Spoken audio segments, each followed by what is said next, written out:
Chapter 01, Reborn. He has locked himself in the Royal Library's secret room. He was going to perform a forbidden ritual.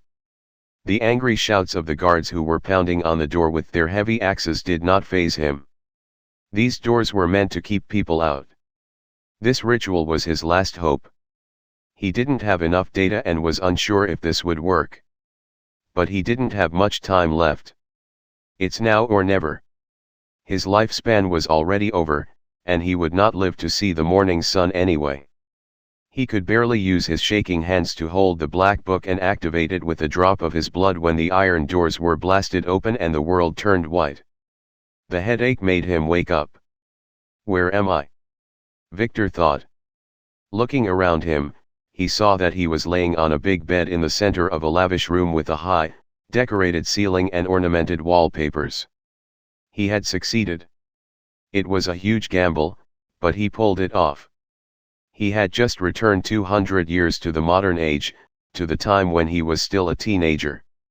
He is now in his old room. He lived in here when he was a kid. This is the mansion of his father, who is one of the elders of the Von Wise family, one of the 5 hidden families who control the old continent. His name is Victor Von Wise, one of the family heirs. His childhood here was not a happy one. Although he was one of the family's legitimate heirs, he had a weak body. He failed to master the family's secret art, which all the decadents were required to practice. His failure led to him having lower status than his peers. After that, he was barely qualified in the coming-of-age ceremony, a ritual that every true Von Wise has to go through. So he was assigned a minor role in the family where he was able to enjoy life for a few years. But his life changed when he was led to a trap by his enemies. And he had to break a family rule to save a friend. But in this kind of family, rules can't be broken, so he was kicked out and had to live the next 20 years in suffering and poverty. Then the reckoning night came, that's what they called it.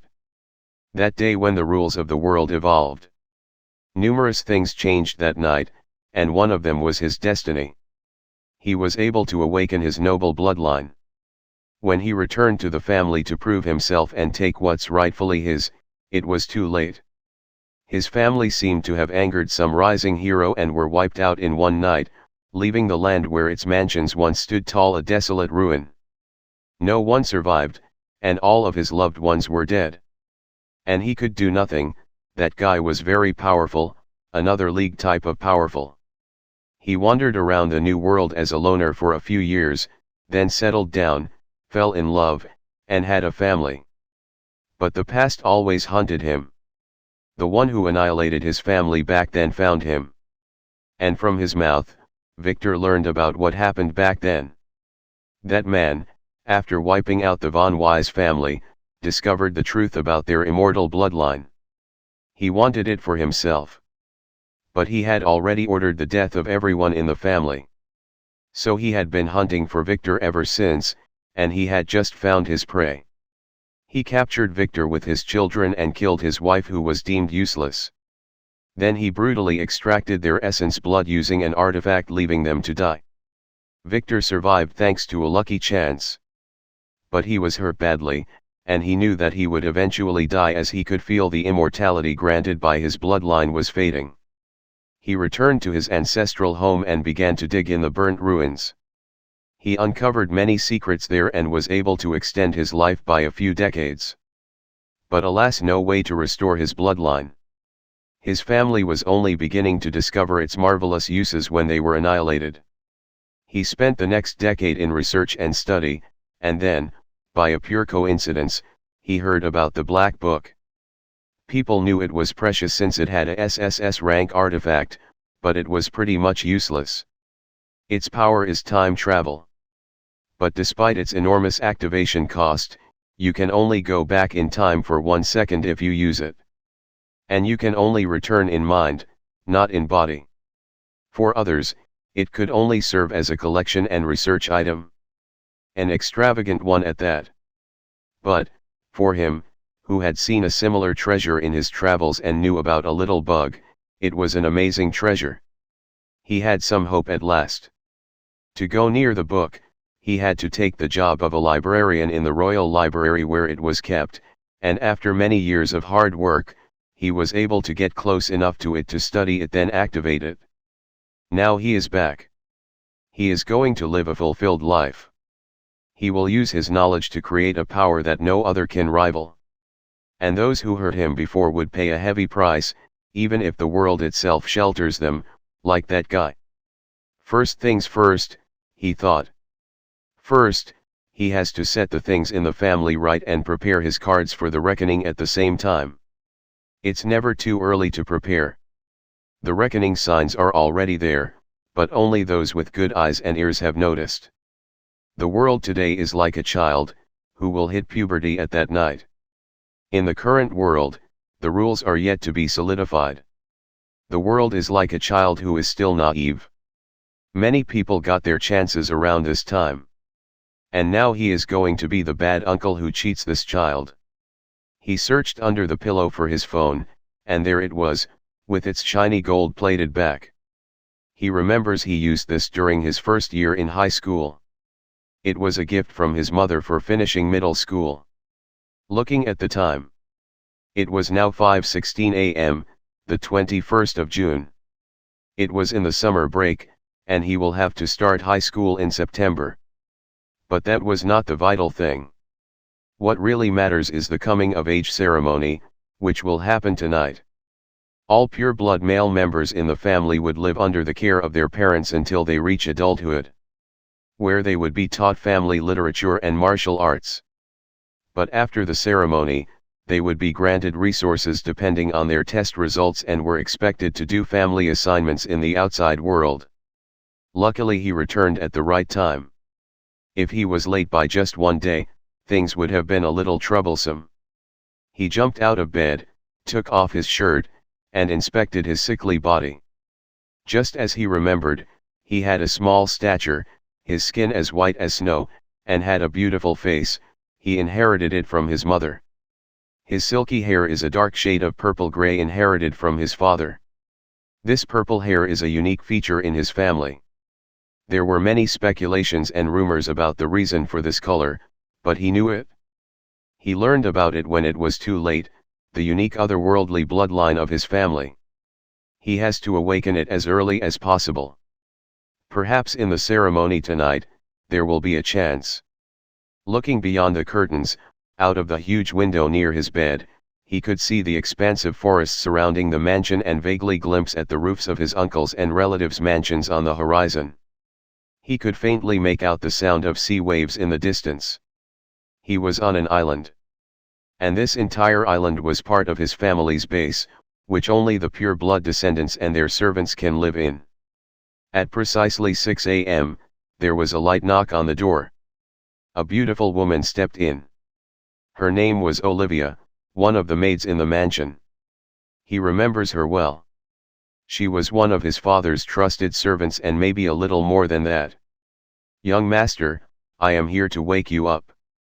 The master has instructed that you should be ready for breakfast at 6:30 in the first dining room." Victor nodded his head. "I understand. I will be there on time."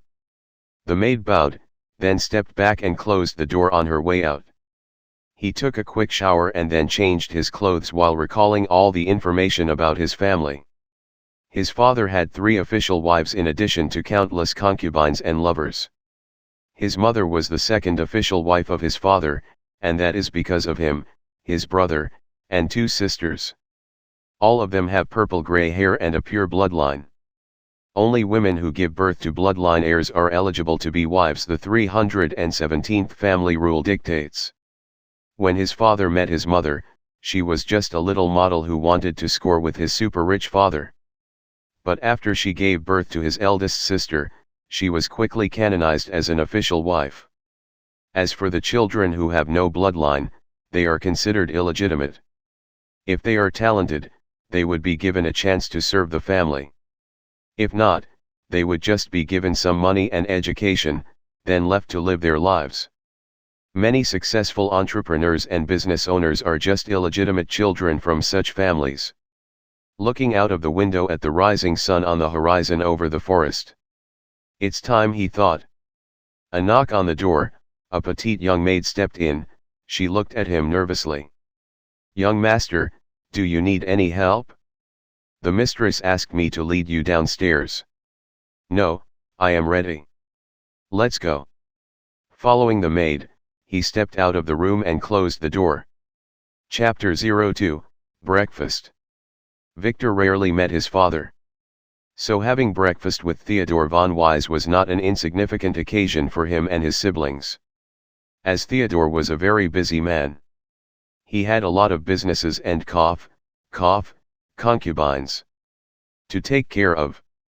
Stepping into the dining room, Victor looked around and could only sigh. His mother and two stepmothers are already in their positions next to the empty seat at the head of the table. His younger sister and two half-brothers were there too. His older siblings are already adults and have their own households and businesses to attend to. He adjusted his breathing, then cupped his hands and greeted his elders as per the family's tradition. "Good morning, first mother, second mother, third mother," he said with a nervous look on his face. He was not really nervous, but he had to act the part. At that age, he was a very timid young man. "Good morning, Victor, come sit down by my side, your father is about to arrive, this will be your last official breakfast as a member of this household," said his biological mother, Elena Carlson von Wise, with a broad captivating smile. Although she was the second wife of his father, she was his favorite. His stepmothers didn't like her but couldn't do anything against her. His two older siblings have already fared magnificently during their coming-of-age ceremonies, and they now hold very good positions in the family's hierarchy. His step-sibling was staring at him with contempt in their eyes. He knew that neither they nor their mother held much respect towards him. If it was not for his mother's protection, he would have already been banished from the house. But after the ceremony tonight, she wouldn't be able to help him per family rules, and she wouldn't need to, he had his plans. Just when he reached his chair and prepared to sit down, his father entered the room with his maid Olivia and head butler George right behind him. George was both a very loyal and a very powerful man. It is said that he saved his father's life more than once. He helped Victor a lot in his past life when all others gave up on him. The butler moved the chair for his master. While Victor, his siblings, and his mother stood up in respect and greeted the head of the house. Theodore had purple hair, and a handsome face, with no trace of aging. All von Wise had long lives. "Are you ready for tonight's ceremony, Victor?" his father asked as he sat at the head of the table. "Yes, father," Victor answered in a low voice while keeping his head down. He has to be low-key, he reminded himself. "Good, we will set off right before noon, and no matter what's your results, you will be an adult after this.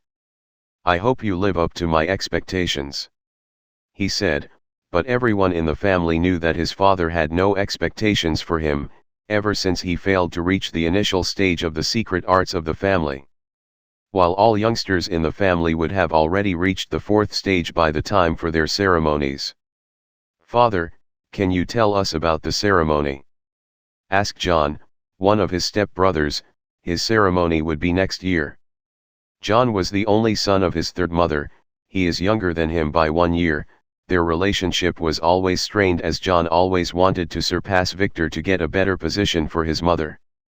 If it was just about this Victor would not care, but John was a vicious beast who would stop at nothing. In his past life, John was one of the culprits of the scheme that caused his banishment. Theodore glared at him. "Don't ask stupid questions, John, you know quite well that the ceremony is a secret, you can only know it in detail when it's your time," his father rebuked. John flinched from his father's harsh stare, then he quickly found an excuse. "Father, it's just I am concerned about my brother's well-being, will his life be in danger?" Concerned my s, Victor thought, he knew that his brothers and stepmothers could not wait for him to die. "There is always a risk," Theodore said while looking at his second wife who had a nervous look. "But where there is risk there is reward." "Father means that my brother would be in danger?" he asked while provoking Victor with his poisonous eyes. As I said, the bigger the risk, the bigger the reward, Theodore said. John looked at Victor and sneered. Did you hear? Bother, you have to be careful. Victor could feel the malice in John's advice. He did not really care, but he acted as if he was frightened and kept his eyes to his plate, while his hand shook a bit, while he continued to have his breakfast in silence. After the meal, his father asked Victor to follow him to the study. Victor naturally knew what this was all about. Entering the lavish study, Theodore firmly closed the door, then ordered his son to sit by the heavy ebony desk while he sat behind it. You have grown up, said Theodore. After tonight you will be a full-grown von Wise. You should do your best not to disgrace the family's name. Your elder siblings have achieved great results in their ceremonies, while I don't expect you to do the same. At least promise me to do your best. His father glared at him with his piercing gaze. I understand, father, Victor said. Good. Now, listen well, Theodore said. It is customary in the family for the father to explain the true family rules and rituals for the candidate on the day of the ceremony. All the family rules you learned till now were made for a reason. It is to protect a secret so profound it can shake the foundation of the world, Theodore said while glaring at Victor's eyes, who had to fake curious look on his face. You would not believe it, but the best way to explain it is like this. Theodore paused. Our world has video game rules. He added while glancing at the doubting, shocked look on Victor's face. He continued, our ancestor discovered this truth during an expedition to the north 600 years ago. There, he found a cave, and in it, there was an orb. The orb glowed with a faint blue light, and when the ancestor touched it he was amazed at what he saw. A shimmering light veil appeared out of thin air with an alien script. He did not know what the letters were, but magically he could understand their meaning. It said player registered. In old times I would have had to explain what that meant to you, but now you probably guessed thanks to all the time you spent on your console games. Victor looked at his father as if he was questioning his sanity. He did have that look in his previous life, but today he understood the truth far better than his father. Yes, this world had video game rules. And as far as he knows, those rules seem to be slowly integrating into this world. It can be said too that video games' emergence is a phenomenon related to these rules. Of course, our ancestor, Sir Nicholas von Wise, had no idea what that meant, but during his lifetime he was able to figure it out. He brought the orb back to this land and used it as a foundation to build his family. Later he discovered that not only his family had such an item, but there exist others too. The other 4 oligarchs? Asked Victor. Theodore nodded his head. That's how we dominate the world. Every artifact like this has its own rules for granting a player status. Sadly, only 1 of every 10 heirs in our family can succeed in becoming a player. Ours has something to do with many factors like bloodline and martial aptitude. And being a virgin is one factor in the assessment. For that reason all heirs are forbidden from being in a relationship before the ceremony. He said as he glared at Victor, who shrank his head. The player status granted by the orb enabled our family to be one of the strongest families in the world. The secret art that the youth practice is meant to increase the concentration of our bloodline so that we could have a better chance at becoming players. Unfortunately, you could not cultivate it, so your chances would not be good. Of course, he could not practice the art. What he discovered later is that his bloodline is already complete, more complete than his ancestor. He does not need such an art.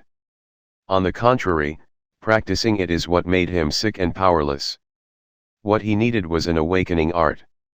Theodore looked at his son's confused face and continued as if he didn't care if Victor believed him or not.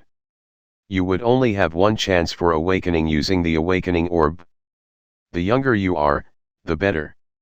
After touching the orb, it will test your will and bloodline. It will give you points to allocate depending on the results. You would then have to allocate these points as you do in a video game. You must allocate most of your points to the authority field, as it is the most important one. There will be 3 outcomes. If your points were not enough and your authority is 0, you simply die. About 50% of the candidates suffer instant death. Theodore said as if it was nothing, watching Victor's face turn white in shock. The second outcome is, if your authority is 1, you gain half-player status, or what we call a semi-player. You will have some of the strength and perks of a player, but you will not be able to communicate with the world system or level up. The last case is an authority of 2 or more, and you would be labeled as a player, giving you a class and some skills, he explained to the shocked Victor. The higher your authority, the better. It will affect everything from your arts to how much you can level up and grow in the future. As for the other attributes and your class, if you gained 1, you are free to choose your own path. That's all I can tell you for now, and any further discussion will have to wait till after the ceremony. Are we clear? What about you, father? And what about my siblings? Victor asked with a half-believing look, as if he didn't already know. I have an authority of 6 and I am a great warrior. After my ceremony, I had a good start with 3 levels of authority, something that few in the family could achieve, and after that, due to hard work and a certain opportunity, one was able to upgrade to this level. As for your siblings, you will have to ask them yourself. His father answered as if he did not want to waste his breath. It was not that Theodore hated Victor, it's just that he thought that Victor would probably lose his life in the ceremony. And can't help him, every pureblood Von Wise has to go through the ritual, that's the rules, and the rules can't be broken. His father stood up and looked out of the window with his back to Victor, probably hiding the worry in his eyes. Now go. Say goodbye to your mother and sister. And remember, don't reveal anything to anyone. If anything leaked, you would be punished according to family rules. Yes, father. Victor stepped back while almost failing to hide the shake in his hands. They were not shakes of fear, but excitement. Chapter 03, The Reduction Rune. After leaving the study, Victor's first action was to return to his room. He instructed the maids to pack the last of his luggage, and it will be shipped out after the ceremony. Then after the maids left, Victor sat on his bed and waited while thinking about his next step. This is going to be another gamble, he thought. He had a reason to wait. As there is an important item that he needs for his plan, and this item will be delivered to him at any moment now. He did not have to wait for long, as a few minutes later, the room's heavy door was pushed open. "Haha, brother, I hope you get a good result tonight. I heard about it from my big brother. The ceremony is very dangerous and half of the candidates would die every year." A youth with curly purple hair swaggered into the room with an evil grin. And behind him, an exquisite maid followed in silence. This was Luke Von Wise, the youngest son of the first lady of the house and Victor's last step-brother. The maid behind him was his personal maid and bodyguard. If outsiders saw her, they would presume she was Luke's little lover, but Victor knew that the heirs of the Von Wise family were forbidden from getting laid before the coming-of-age ceremony, as it is said to dilute their bloodline. As for poor Victor, he was forbidden from recruiting a maid till his ceremony because he was almost seduced by one when he hit puberty a few years back. That accident ruined his reputation and he was punished very hard by his father and had to spend the rest of his middle school days in an all-boys aristocratic boarding school. Victor looked at Luke and smiled.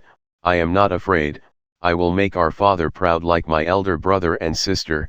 I heard that big brother Rex's results were barely passable, and father was so angry with him that he sent him to be a part of the Dark Jungle expedition," he said. The first mother has 3 children, the eldest, Max, is a player. While the second, Rex, is just a semi-player and his father was very disappointed with him back then. And the youngest was Luke, who has yet to be an adult. This lineup put Luke's mother in a tight spot. Victor's mother already has 2 full players' offspring, and there were talks in the family for her to be the main wife. Although his mothers and younger siblings have no knowledge about the hidden rules of the world and who is a player and who is not, they know that some heirs would be more valued than others after the ceremony, and it has to do with some secret test and bloodline purity. Hearing Victor's ridicule, Luke's face turned red with anger. But he was no fool and knew that he can only swallow this bad breath, he can't screw up his brother's plan. He knew that using the thing his father gave him, he can ensure that Victor will disappear forever. "Brother, there is no need for such talk," said Luke with a silly smile. "I just came here to wish you a good ceremony, and hope that you will succeed." With that, Luke stepped forward and gave Victor a tight hug, then backed away awkwardly and left the room in a hurry. If his father saw that right now, he would really believe that Luke cared about his brother. Watching her master leave, the maid followed him quickly without forgetting to give a bow to Victor before closing the door on her way out. Victor stared at the door for a moment, then burst into a laugh. "Ha ha, this stupid bother of mine can really act. In my past life I did truly fall for this stupid play of his." Reaching his hand into his jacket's pocket, he took out a pure black octagonal piece of jade. This thing was put there by Luke when he hugged him. "At last, in my past life I was screwed by this rune, but now this will be the key to my success," thought Victor. This jade is called Reduction Rune, and it was a very rare SSS item. Its effect is the permanent reduction by 1 of any attribute defined by the user. However, it also has the passive effect of reducing all the attributes when equipped. Of course, his brother did not know what was this thing nor how to activate it, but he seemed to have figured out that this stone will make the holder weaker. It was probably one of his elder stepbrother's plans. He planned to use it to lower Victor's chances of completing the ritual. In his past life, his brother's plan only half succeeded. With his qualification and bloodline, Victor should have been able to be a full player with ease, but he fell short by just a few points because of the rune, and could only be a semi-player with a very weak position in the family. Victor knew about this plan later, when Luke bragged in front of him on the night of his banishment. He still remembers the ugly smirk on his face to this day. Looking at the jade, Victor sighed. This thing was kept by him in his past life as a memento before discovering its real use. This rune will be the essential key to his next step. Victor took a leather bag from his closet, then put the rune in it, before returning it to his pocket. Holding the rune in a bag will not be considered equipping. Then he adjusted his clothes, and gave his room one last look, then went downstairs. His mother was waiting for him in the hallway. She gave him a tight hug. "Be careful, and no matter what, you have to return alive," she said with tears in the corner of her eyes. She had to act strong. "Yes, mother," he replied while feeling the warmth in his heart. His mother is the only one who has never lost hope in him. His little sister Lara peeked from behind his mother and looked sadly at her brother. "Goodbye, brother," she said, and ran away. But Victor noticed the tears in her eyes as well. Likely she thought that she would never see her brother again. It's probably Luke's instigation. He will take his revenge on him back later. "Are you ready? Let's go, we have a long trip." His father's sound came from the back. "Yes, father," said Victor. Then, after letting go of his mother, he walked out of the mansion's door in silence, not failing to notice the shadows of his stepbrothers who were smirking while peeking at him from the windows upstairs. Chapter 04, The Trip. After leaving the mansion, Victor and Theodore took a 15 minutes trip by car to the island's harbor, where a fully serviced yacht was waiting for them. After boarding the yacht, Victor sat down on a fancy seat and looked out of the window to watch the waves, while trying to relax. After a few moments, his father, who was talking to the captain about the course of the trip, entered the cabin and sat on the adjacent seat. "We will be there in 3 hours. The captain informed me that we need to make a detour to pick up some other participants," said Theodore. "Try to relax your mind. It will be over soon," he added. The yacht soon started its engines and began its trip. The family owns an entire archipelago where each island contains facilities that have specified functions such as training, research, or residential. On normal occasions, the residential islands would house the lonely wives and their children with some servants. The husbands are busy doing business or searching for other potential wives on the mainland. Their trip's destination is the central island. It houses the main seat of the family, the elders' halls, as well as the treasury and punishment halls. The ceremony will take place at the ancestral hall at the center of the island. Victor watched the waves go by as he reminisced about this same trip in his past life. He was so nervous back then that he could not focus on anything. Turning his head from the window, he began to observe the maids who were busy preparing drinks for him and his father. While they are called servants by the family, in fact, these girls were all slaves of his family. The family has brought and trained them from their youth so that they would be faithful and loyal to their masters. His father caught his look and could not help but to chuckle a little. Don't worry, after the ceremony, if you manage to survive, depending on your rank you would be given a chance to get your own servants. But if you didn't, I will let a few of these girls accompany you in your grave," he said with an evil smile, making the girls shiver in fright. Victor nodded his head, then took a sip of his freshly brewed coffee that a shivering servant girl just handed him. His father's poor sense of humor never changes. But he knew that he was subtly encouraging him. Like any father, he wished for his son's success. Soon, the yacht came to a stop in a small harbor, and a few passengers boarded. 2 girls and 3 boys. They were Victor's cousins from some branch families. They will also join the ceremony today. They saluted Theodore and Victor, then sat down in their seats nervously. They did not dare make a noise in the presence of the main branch members. The family hierarchy was engraved in their bones. After a few similar stops, the small cabin was almost full, but still, no one dared to sit near the father and son. The ceremony will include family members from different classes, including the direct heirs, talented disciples, and servants, who had to spend their trip on the deck. The yacht made one last stop, however, this time only 2 passengers boarded. One middle-aged man with a pointy beard and one burly proud youth who had his nose pointed to the ceiling. When they entered the cabin, all the 20 participants seated inside stood up and saluted in respect, but the 2 didn't even look at them, just continued their way till they reached Victor and his father. They were Victor's third uncle Patrick and his son Ron, who saluted Theodore, then sat down with his father on 2 opposing seats while giving Victor a mocking look as if he was looking at a dead man. "It's been a while, Theodore, how is your business these days?" Patrick said to Victor's father while completely ignoring him. "It's all good. You have been busy yourself lately. I heard you opened a new pharmaceutical company." Theodore replied, "I see your son has grown up." He examined Ron. "He should be able to succeed today, like his big brother did back then, I hope." "Yes, he has already reached the 3rd level of the secret art. I have high expectations for him," Patrick said while casting an approving gaze onto his son, who raised his chin, trying to look valiant. While still ignoring Victor, Patrick continued, "I heard you found a new concubine. It had been said that she is already pregnant. You already have 3 wives and 3 player sons. Aren't you planning on stopping with this wife hunting routine? It's not good for your health," he asked with little annoyance and envy on his face. "Why would I?" answered Theodore with a proud look.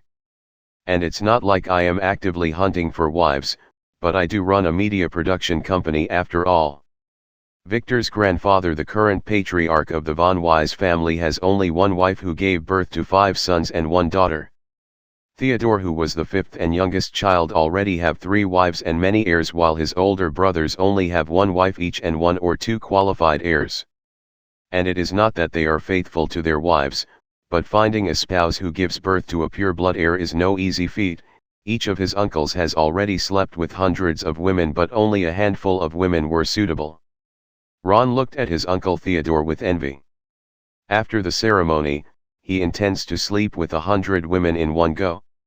Then he looked at Victor with contempt.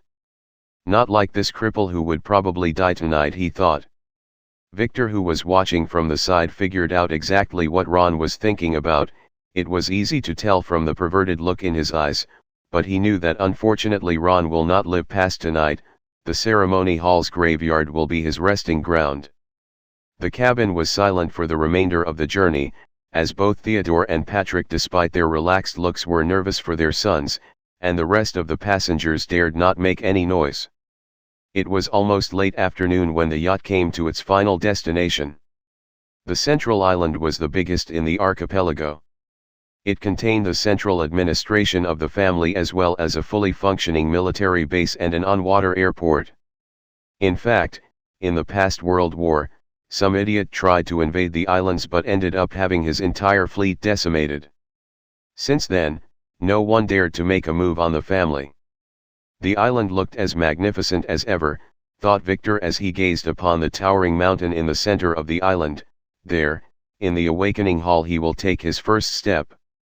The yacht was anchored in the harbor, and the passengers stood up in respect while waiting for the main branch members to disembark first. The two father and son pairs soon went ashore followed by the rest, where there was a full convoy of cars waiting for them, so they boarded them and headed up the central mountain to the ancestral hall. During the journey, Victor made sure to keep a timid anxious look on his face, which made his cousins give him a disgusting look. Everyone had heard the rumors. They are better than him, they thought. But Victor did not care. He knew that many of them would not survive the ceremony. And that in this place, there exists many enemies and many opportunities. Chapter 05, The Girl. Presumptuous, how dare you trespass into this hall, don't you know your place, I am going to make an example out of you. When the convoy reached the outer gate of the ancestral hall, there were a lot of people gathered, most of them assistants and guards. There seemed to be some kind of trouble. An old man with a short white beard wearing an elder's purple cape was scolding a petite girl in a black dirty tight suit who had dark black unkempt hair covering her face. She seemed to be injured, was shaking, and kept her face to the ground anticipating her grim fate. The family never forgives rule breakers. Uncle Patrick stepped down from the car followed by the rest of the passengers. Looking at the gathered crowds, he quickly signaled one of the guards and asked him what was going on. Master, this girl is a trainee slave from the Assassin's Hall. She was caught by the guards after trying to sneak into the ancestral hall, the bowing guard reported respectfully. Looking at the girl, Victor happens to remember such an incident from his past life and knew that the girl will be killed in a very gruesome way by his uncle because the delay she caused made he was angry. Victor can't allow that to happen this time. This girl has a big secret and if he put his hands on her, she can bring him huge benefits in the future. He had to act fast. He suddenly stepped forward before his uncle could act, and to the astonishment of his father and uncle pulled the girl's hair back with his hand, revealing a delicate face covered by blood and dirt. It seems she had a fight with the guards. Impressive, he thought. Her features were not clear but everyone could see how beautiful her black eyes were. I like you, girl, he said in a perverted way to the astonished girl. Then he turned to his father and said, Esteemed father, I wish for this girl to be my servant. As far as I know, every heir has the right to choose a servant before his ceremony, and this son had not yet chosen any. I would like to request that this girl would be my servant and attend to me before and during the ceremony. The elder was angered by this arrogant youth's interference and was about to blast him into pieces when he noticed Theodore and Patrick, who had black lines all over their foreheads. Everyone heard the rumors about Victor being a pervert, and this guy just proved the rumors true. Theodore did not know what Victor was playing at, and he was angry with him for causing such a fuss, but he had a face to keep, and his son's face was the same as his face. However, there will be punishment for Victor later. If he lived anyway, he thought. He will consider this Victor's final wish and fulfill it for him, he decided. So Theodore looked at the elder and said after he cleared his throat, Elder Ross, excuse our interference in your duties. This is my son Victor who has come to participate in the ceremony, and he seems to be interested in this girl. Then he looked at the girl. I just heard that you trespassed onto the ancestral ground. May I know the reason? He asked her. The elder did not like how Theodore is meddling in his job, but he can't be careless as Theodore held a very prestigious position in the family, while he was just a management elder from a branch family. Looking harshly at the girl he rebuked, answer tch, why we're trespassing on the ancestral ground. The girl shook while biting her little lip, then answered in a crystal voice, Master Elder, I wanted to volunteer to be one of the servants attending for the young masters and try to attend the ceremony. While having a bloodline is important, some people have other talents and can pass the ceremony without it. But their chance is slim. From every 10 servants only one usually survives. The survivors who can awaken are usually those who have great talent and a huge amount of luck, and usually, only those servants who were forced by their masters or have a lot of courage attend the ceremony. If they can become players, they would no longer be treated badly. On the contrary, their standing would be better than a lot of the family's disciples. Theodore's butler George is such an example. He was Theodore's servant during the ceremony and he benefited greatly.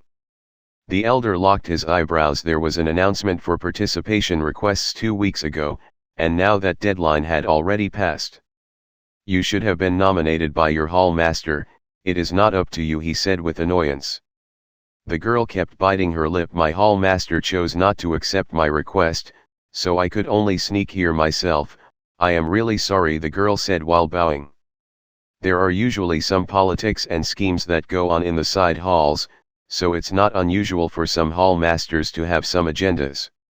And while it is a big chance for a mere slave to be able to become an awakened, only a few usually volunteers, and the rest is forced to participate by the elders. It seems like her hall master had other plans for her. Victor stepped forward, putting the girl behind his back, and said, "It does not matter, I like her, she is mine now. This young master has already decided."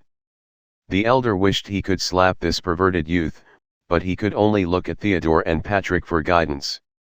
While it is unorthodox for such a thing to happen right before the ceremony, every heir has the right to choose a servant before he becomes an adult, and Victor was forbidden by me previously from doing so as a punishment. Theodore said while thoroughly examining his son, "Now I will allow him to choose this girl as a servant, and using my authority as a grand elder, her hall master's permission would not be necessary." "I believe this is still in accordance with the rules," he questioned the elder. It is in accordance with the rules." After some hesitation, the elder responded. "Then, let's consider this matter already done. As for the girl's punishment, it will be handled by Victor after the ceremony." Theodore confirmed before looking at his son with a strange light in his eyes. Why did Victor, who is usually timid, display such courage when facing the elder? Let's see. He may be able to survive this after all, he thought. What are we waiting for then? Now that this matter has concluded, let's head inside, Patrick interjected while glaring at Victor. "We have duties to attend to," he said, then stepped towards the gate. With that, the crowd diverged, and the participants started heading inside the enormous bronze gate of the hall. After his father and uncle went in, Victor grabbed the delicate hand of the girl and followed them. "Now you are mine, you better behave, or I will chop your head off myself, understood?" he said to her while hurrying forward. "Understood, young master." The girl gratefully looked at him and answered in a soft voice. Chapter 06, The Guy. The ancestral hall was not just one hall as its name suggests, but a complex array of buildings and preparation rooms. It also housed many important treasures and was attended around the clock by many guardians and family elders. Stepping into the entrance, Victor's father and uncle had to leave alone with the elder to prepare for their roles in the ceremony. The participants will have to wait for a while. Before leaving, Theodore gave his son one last examining look. Then without talking turned around and followed his older brother through one of the branching corridors. The ceremony participants were guided respectfully by one of the staff into a grand hall to wait. This hall was not empty as it was already full of other candidates who arrived before from other places. Some were sitting on lavish chairs around round tables discussing the ceremony and sipping on their drinks, while others were standing in respect and waiting nervously. In the family, there are two types of people, players and non-players. Players are usually ranked according to their authority, level, and skills into elders, core members, inner members, and outer members. Like sects do. While the non-players had 5 levels, first are the elders followed by the unawakened purebloods of the main branch, the side branch heirs, and those offspring who do not have pure bloodlines come next, and after that comes the disciples. They are members who were not originally part of the main family but were adopted or accepted as disciples because of their talents, or special family needs for them. They had to change their family name to von Wise. In the last tier are the servants, who are the lowest caste in the family and mostly do not have any rights. Of course, within each tier and even between different tiers different levels exist. Like the punishment hall disciples who only answer to their hall's master. And from every one of these tiers, there will be members participating in the ceremony. Participation for those of pure blood is mandatory, as for the rest it is optional because their mortality rate is much higher. While they were not expected to achieve great results and most likely would die, if even 1% were able to succeed they would add great power to the family, and they would be like the carp leaping over the dragon gate. In this hall, there were 30 members and disciples sitting around the tables in addition to about 80 servants standing in the back. To participate in the ceremony there are 2 conditions. The candidate must have been an adult for no longer than a year. The candidate must be a virgin. When Victor and Ron entered the hall, all the candidates gathered there, looked at them and tensed up, then everyone stood up and respectfully saluted. Victor and his cousin were the only main branch heirs participants, so their entrance exerted tremendous pressure on the others. Acknowledging the salute with a nod of his head, then found an empty seat. Victor sat down casually while ignoring his cousin, who passed him with a glare, then went on to find another seat at the other end of the hall, followed by the rest of their convoy. They seemed to have made up their little minds to be on Ron's imaginary team. Victor grabbed the petite servant girl whom he had just acquired and ordered her to sit on his lap, which caused her ears to turn red in shame, but she could only obey. "I am sorry, I am a little dirty," she said while sitting under the astonished look of the observers. She was not that heavy. "I need to feed her more," thought Victor, who was actively confirming the rumor that he is a perverted young master to everyone around, and that was his plan. "That does not matter, what is your name?" he asked. He didn't know her name. "Lily, young master," she answered in a barely audible voice. As a servant, she did not have the last name. "Why do you want to participate in the ceremony so bad as to break the rules?" he asked. "And why does your hall master forbids you? Looking at the spider tattooed on your neck, I can tell that you should be from the Assassin's Hall. You don't seem to be that great of talent that he would not want to sacrifice you," he questioned while gently caressing the tattoo on her small white neck. Every hall and member of the family would tattoo their emblem on their lower members' necks so that they can be identified. But what only players knew was that this tattoo was created using an artifact and can be used to locate and eliminate the servant if needed. Victor would need the family's approval to change this tattoo on her to his own emblem after the ceremony. The girl hesitated a little, then answered his question. "The hall's master intended to gift me to his son after the ceremony. But I hated him, he is a vicious and merciless man. I was tortured by him many times during our training. If ended up in his hand, my destiny will be worse than death. So I thought if I was able to succeed in the ceremony and was valued by some elders, the hall's master will find it hard to force me. Young master, you can look at him. He is also participating in the ceremony today. He is there in the back glaring daggers at you," she said while pointing with her pretty eyes. She did not tell the whole truth, he knew it, and she was trying to use him. He had too much experience to be lied to by a little girl, but he did not care, because he could guess what she wanted to do, and he does not mind helping her a little to gain his trust, so he will not expose her for now.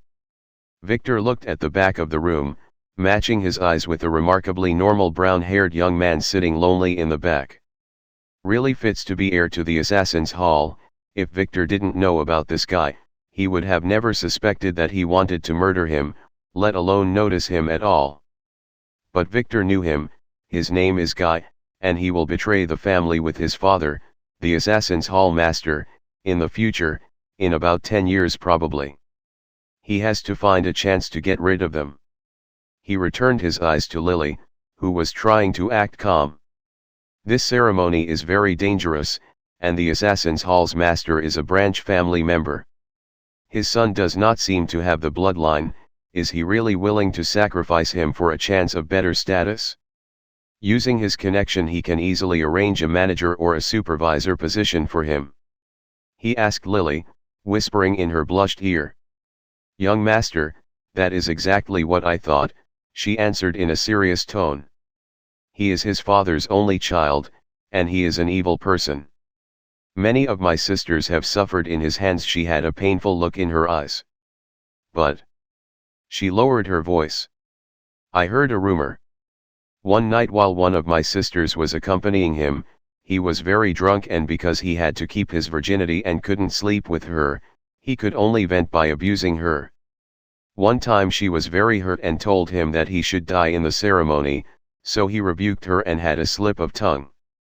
He said that his father has acquired some kind of a rare pill and fed it to him, and he was pretty assured of his success. Luckily, he was very drunk back then and could not remember what he had said. If not, my sister and I would have been already dead by now." She shivered a little while saying that. "A pill?" Victor thought with surprise. "It can't be.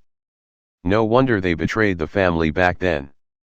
It seems the family found out, so they had to escape and seek refuge with other families." He knew exactly what kind of pill it was, as there are only a handful of pills that can increase a candidate's awakening chance. And there is only one kind that can be feasible if not cheaply acquired by them if they utilized the resources in their hall. But he can't accuse them without solid proof, and he didn't really need to. There are always many methods to get rid of annoying ants. This will have to wait till after the ceremony. But it did not mean he couldn't interfere with Guy's ceremony. He will have to use a little trick, and if his conclusions were correct, he may be able to cause him some trouble without being discovered. Looking at Guy, Victor smiled, then whispered in Lily's small ear, "Do you want him dead?" "I dare not, young master," she answered while keeping her face down, but he can hear the desire for revenge in her voice. "Whatever, you just need to listen to me, and do exactly as I tell you to," he said, and waited for her to nod before he continued whispering in her ear, "During the ritual that will happen next, make sure to focus on him, and although it would be painful, the moment you feel a piercing pain in your head, I want you to keep your eyes open looking at him and remind yourself with what he did to you and your sisters. You will need to do this for about a minute and no more, or it will affect your ritual. It will not be easy though. After that, you can return to focusing on your ritual and ignore him completely." "Understood?" he asked. "Yes, young master," she answered. He could hear a hint of doubt in her voice. She did not understand how the ceremony worked nor what it implied. Even the family only had a very rudimentary and experimental knowledge about it. But he understood it well. He didn't spend all those years researching in vain. While he has no idea if this would be effective, if Guy was unlucky, he would end up in a coffin. Chapter 07, The Ceremony, 1. Victor, who had Lily on his lap feeding him grapes, was enjoying his time under the envious gaze of the crowd. They all had one thought on their minds. "Damn you, pervert," while the males had an additional thought, "Why not me?" Most of these guys have never touched a girl before in preparation for the ritual. After 2 hours, an elder entered the hall with 2 assistants. All the participants, including Victor, who swiftly held Lily in one arm and carried her to the ground, had to stand up and salute in respect. The elder was an old man with purplish-white hair. He wore a golden rope and held a wooden cane. Victor recognized him as one of the 3 keeper elders of the family. Keeper elders have the job of protecting the treasures and performing rituals, so they usually held a mage player class and were very strong. After an examining look at the participants, the elder began to speak. "I want to welcome all of you to the family's awakening ceremony. While some of you have already been informed by your elders, most of you do not have an idea of what to expect, so listen carefully. I will make this brief," he said, then cleared his throat and continued. "In a while, you would enter the Jade Hall, where the ritual will take place. You will sit down in a circle around the awakening orb. The higher your rank, the nearer you sit, he said while turning his head, looking at Victor and Ron. In the ritual, you will understand what awakening means. In the beginning, you will be tested by a light passing through your heads.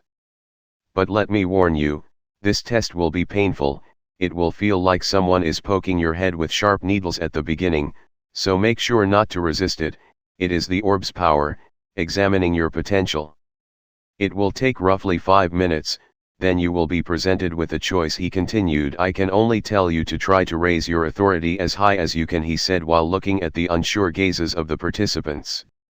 What does he mean, they thought. Don't panic, you will figure it out easily.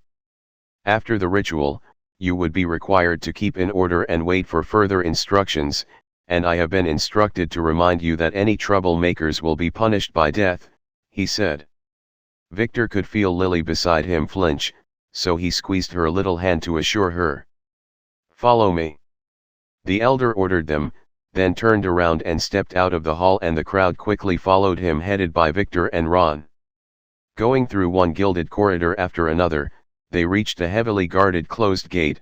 At last, many elders were standing in formal ceremonial grabs. Victor's father and uncle were here too.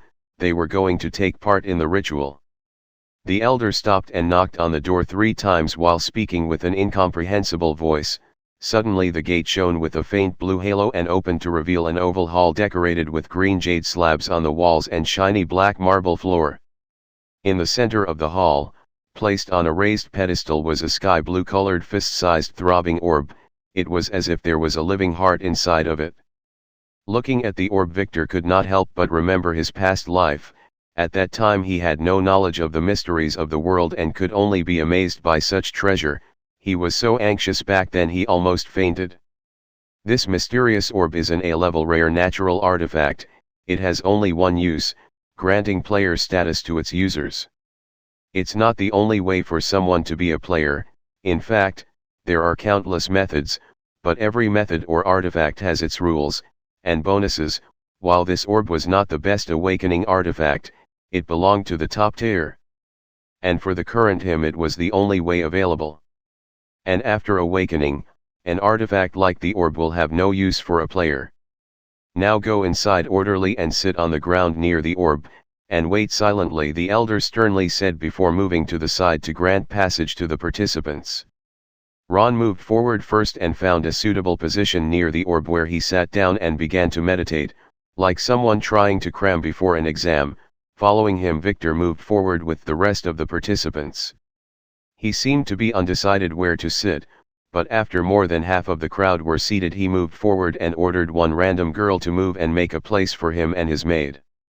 The girl could only comply and find another place to sit down, as she did not dare make any trouble.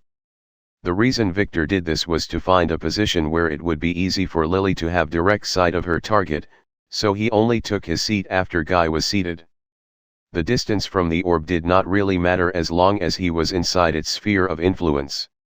When Lily took her seat behind him, he turned his head and winked at her. She responded by nodding. She knows what she had to do. After waiting a few moments for everyone to be seated, the elder pounded the ground with his cane. Then he began chanting with the rest of the elders who strode into the room and surrounded the participants, forming a polygon of light between their outstretched hands. The orb seems to respond with the throbbing blue light in it getting stronger every beat. Victor reached his hand to the back and tapped Lily on her legs, signaling her to be ready. Then it happened. A bluish-white light shot from the orb and filled the entire room, blinding everyone. The participants had no time for astonishment. Just as the light faded a little bit, they started to feel a piercing pain in their heads. It was as if the light itself was floating between their heads. There were a few who could not withstand it. They started to foam from their mouths, then fainted. This caused the elders to frown in disgust, but that's all they could do, as they were forbidden from interfering until the ritual was concluded. However, the people who nominated those weaklings would be demoted. Theodore silently looked at Victor and was relieved to find that he was just sitting there calmly and nothing bad happened to him. There may be a chance he tried to convince himself, then returned to focus on the ritual. Victor put his hand in his pocket, then relaxed his mind, closed his eyes, and only held thought about his future plans to relax in a hot spring with Lily while waiting for the probing to end. This is the first part of the ceremony. The orb was now probing and examining the potential, suitability, and bloodline of every candidate. The orb does not differentiate between good and evil, it has no emotions, but it will always be affected by the rules of this world. It is like a machine executing its program.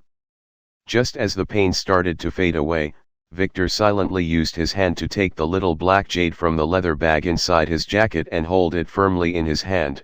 Now it can be considered equipped and the test is already over, so it will have no bad effect on the results. After just a few moments, the probing was over. Victor opened his eyes to find himself in a black infinite void. The test was finished and this is now the second phase of the ceremony, the points allocation. Chapter 08, The Ceremony, 2. ******. Welcome player. Analyzing input data finished. Analyzing test results finished. You have successfully awakened as a player. Now you are required to allocate your points to your attributes. Depending on your allocation you will be offered a class. You have 1 hour to complete your application, if not your account will be permanently terminated. Player points results. Alive, plus 10p. AAA level bloodline 100%, plus 1500p/awakening 0%, 0p. Human, plus 30p. Virgin, plus 500p. Young, plus 200p. Martial Arts Potential F, plus 007p. Mystic Arts Potential D, plus 320p. Destiny Potential E, plus 20p. Your total, 2,587 points. Please allocate your points wisely. / base values can't be decreased. Asterisk asterisk asterisk. Asterisk asterisk asterisk. Player name, Victor equals Von Wise. Level 0, basic costs apply. Authority, 00 will affect your status and potential price, 1000p. Warning, 0 authority will result in account termination. Warning, need 02 authority to get a class and gain level and EXP. Strength, 07 will affect your strength and muscular power price, 10p. Intelligence, 13 will affect your ability to learn, think, and perform mystic arts price, 10p. Agility, 09 will affect your maximum movement and arts performing speed price, 10p. Luck, 13 will affect your luck and chances price, 40p max, 10 per level. Charm, 15 will affect how your look and charisma price, 30p max, 10 per level. Order, 10 price, 50p max, 10 per level. Asterisk asterisk asterisk. Victor was suspended in the endless void, looked at the shimmering blue screen in front of him. So this is his test results. 2,587 points. It should be enough for him to exchange for 2 levels of authority. In his past life, he could only get half of these points because of the reduction runes equipment effect, which halved his potential and consequently his allocated points in the test. So he could only get a level 1 authority and ended up as a semi-player. A player couldn't get a chance to increase his authority until he leveled up or used some kind of treasure, which he couldn't do or get because of the authority levels limit. His chance came 70 years later, on the Night of Reckoning, when all the players gained 2 additional authority levels as a reward for a hidden mission about being a player before the reckoning. As for those players who could not allocate at least 1,000 allocation points, they were out of luck. Their account will be terminated, which means permanent death. Not even their souls will survive. Now, how should he allocate these points? If he used 2,000 points to buy 2 authority points, he will be left with 587 to use for other attributes. But he is going to take a gamble, so after little thought he allocated his points as ******. Authority, 00. Strength, 07 plus 44. Intelligence, 13 plus 50. Agility, 09 plus 44. Luck, 13 plus 10. Charm, 15 plus 10. Order, 10 plus 10. EXP, 7000/10,000 till level 1. Warning: your authority is 0, are you sure you want to continue? Yes/no. Asterisk asterisk asterisk. Victor looked at the shimmering screen and contemplated. The most important attribute is authority, as it affects everything from classes and skills availability to level limits. In addition to that, some treasures and skills could only be used if he has sufficient authority. It was not written on the screen, but a player can only level 10 levels per authority point, and increasing authority would require a huge amount of allocation points. For example, all the players who have 2 authority are capped at level 20. And they cannot level up without increasing their authority. His father was lucky and got more than 3,000 points in his ceremony, so he was able to exchange for a level 3 authority, which paved his road to become a great elder. Then he used all his powers to get treasures and complete dangerous missions, and was able to get to authority 6 just last year. The awakening is the only chance a player gets to edit his points directly. After that, there are only 3 methods to increase the attributes. First, the attributes points would be increased by random value each time he levels up, but this value usually depends on luck. The second method is by training. Someone who wasted most of his time on the battlefield will naturally get his strength increased slowly. And someone who spends his time studying will have his intelligence increased.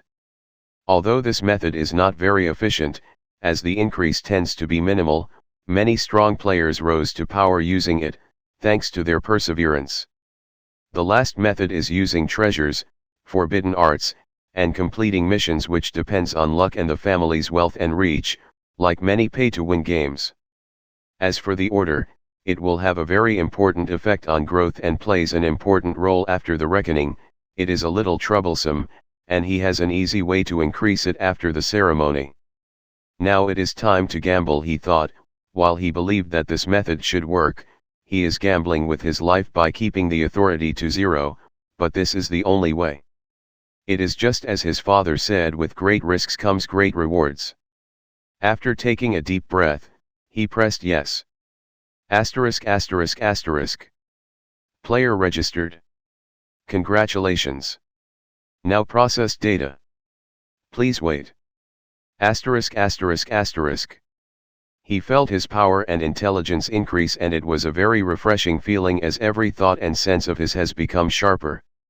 Now he is a player, and he can use artifacts. No time to waste.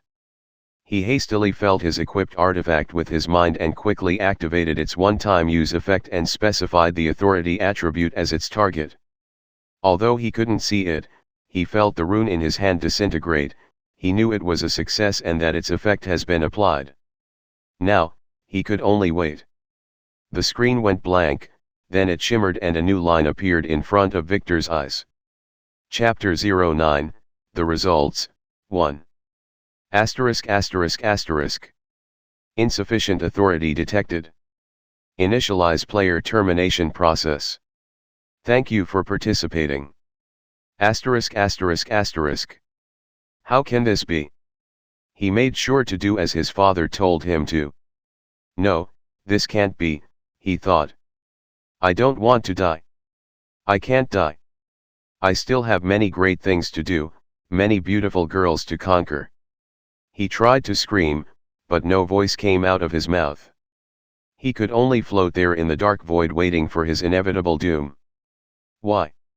His father has assured him that the blood pill would allow him to have sufficient points. His body started to fade away as he could no longer feel his legs. No. Please, no, he thought. I was supposed to be a protagonist who tramples all his enemies under his feet, like in a fantasy novel. Why? Then in his last moments, he had a crazy idea. Could it be him? He did feel a slight murderous intent coming from him and that bitch. No, That's impossible. No one can interfere with the test. Father assured me of that. And with that, full of questions and full of regrets, Guy's soul was completely disintegrated. His soulless body collapsed on the black marble floor in the Jade Hall. Asterisk asterisk asterisk. Termination complete. Asterisk asterisk asterisk. The shimmering blue screen displayed its last message in the empty void. Chapter 10, The Results, 2. Asterisk asterisk asterisk. Warning, bug detected. Asterisk asterisk asterisk. Victor looked at the screen with a smirk. It seemed to have worked. A bug can only be used once. Is the golden rule he was taught. All systems have bugs, and by exploiting those bugs players can gain enormous profits, like speedrunners finishing a video game in minutes, or abusing the auction system in an online game to get a lot of money. The world system has bugs too, but they are well hidden, and the world is always searching for and fixing them. After a player activates a bug, it would be fixed pretty quickly. Users sometimes gain something from bugs and other times lose their lives because of them. Bugs fall into two categories. First, direct effect bugs. They are the bugs that affect a state or an attribute directly. For example, one player found a bug that made him double his strength 10 times, and started committing all kinds of crimes around the world. But his rampage ended after 3 days when the world rules found the bug and corrected it. That idiot died under the feet of more than 100 players, whom he angered by sleeping with their wives when they could do nothing to stop him. Victor still remembers that guy, and if truth be told, it was a real achievement to sleep with all of those women in just 3 days. Maybe he got an achievement for that. This bug no longer works after that, and these kinds of bugs are rarely useful. The second is indirect effect bugs. This type is like finding a loophole in a mission's objective to clear it, or passing through a wall to bypass the boss and getting to the treasure room in a dungeon. Although the bug would be fixed, that will not affect the player as the rewards would have been long acquired. Most useful bugs are like these, but they depend mostly on luck. Asterisk asterisk asterisk. Bug fixing routine initiated. Bug fixed. Val asterisk 0 to val asterisk equals 0. Correcting player data. Asterisk asterisk asterisk. The screen was continuously updating as Victor crossed his fingers and waited. This might not work. He knew that well, but even so, he gambled. Not because he is reckless but because he was from the future, and he knows well how to count the cards while gambling. Now is the moment of truth. The cards are about to be flipped. With a double beep, a second screen suddenly appeared, but this one was in his mind. Asterisk asterisk asterisk. Alert. The agent/system 11C54H/ reported an error 401 and is actively trying to modify your attribute authority. Do you want to grant him access? Yes/no. Asterisk asterisk asterisk. Looking at this, Victor smiled. His assumptions were correct and he won the gamble. No, a better way of saying it would be he beat the house. He pressed no. Asterisk asterisk asterisk. Failed. Insufficient system authority, could not correct data. Error catching routine finished. Bug fixing routine terminated. Resuming operation. Asterisk asterisk asterisk. What he did was to use the SSS level reduction rune on the authority attribute, which he intentionally left to be 0. He had to use the rune at an exact point of time, when even if the world tried to correct its value, it would be too late. The rune reduced the attribute from 0 to -1, and in a system that does not have an authority value of -1, there is one natural result, and that is what computer scientists call an underflow, which meant that the value rotated and became the maximum possible. He now has more authority than the system itself, so even when the world found the bug and tried to correct it, it couldn't modify his attributes. Asterisk asterisk asterisk. Congratulations, data registered.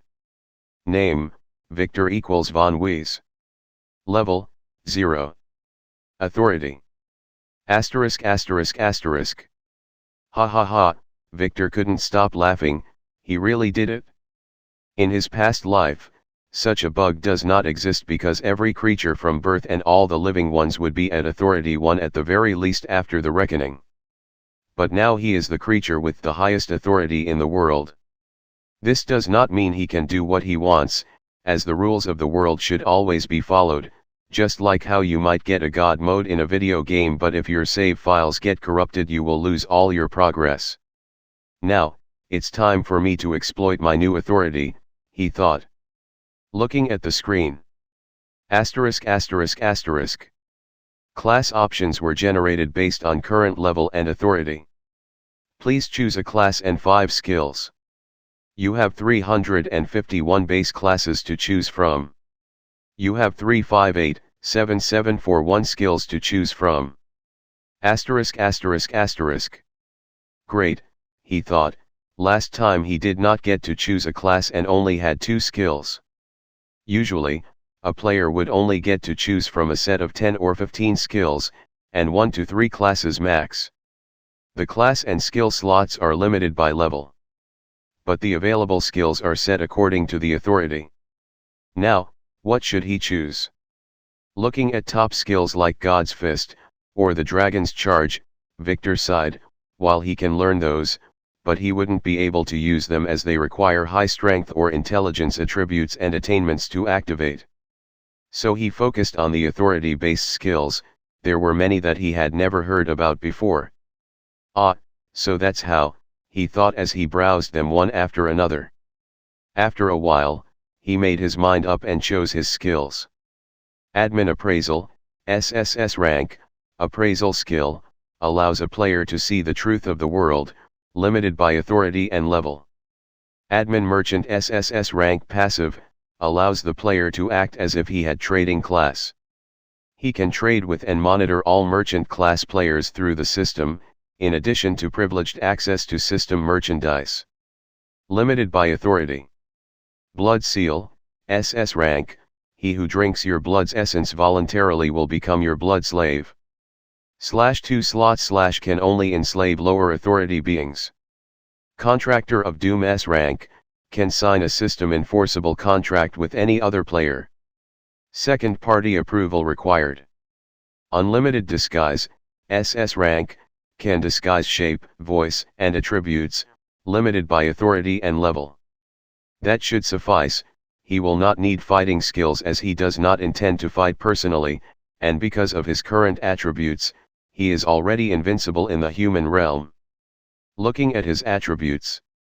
Asterisk asterisk asterisk. Strength, 51. Intelligence, 63. Agility, 53. Luck, 23. Charm, 25. Order, 20. Asterisk asterisk asterisk. A normal human male has about 10 points for each. So now Victor is 5 times stronger, 6 times smarter, and twice as good looking compared to a normal human being. There will be a chance for some more practical skills after he levels up, he thought. Now time to choose a class, and Victor already had one in mind.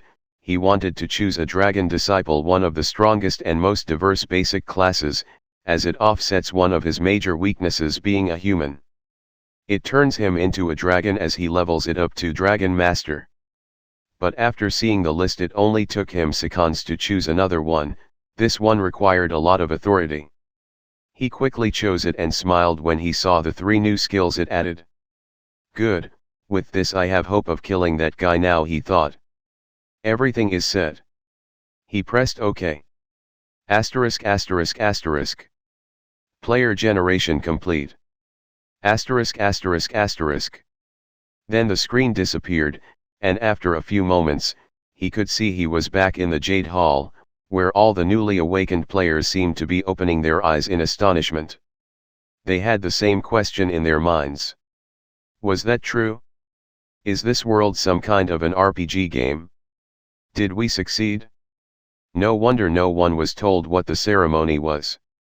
For them, it took about an hour to complete the ritual and choose a class, but for outsiders, it was merely a second. And it only took another second for a sudden loud scream to break the solemn silence in the hall. Chapter 11, The Results, 3. Looking around, Victor could see that the one who screamed was a girl from a branch family. The boy next to her collapsed on her lap with blood rushing out of his mouth. He seemed to be her servant. Maybe there was something more between them. He noticed them before as they were with him on the yacht.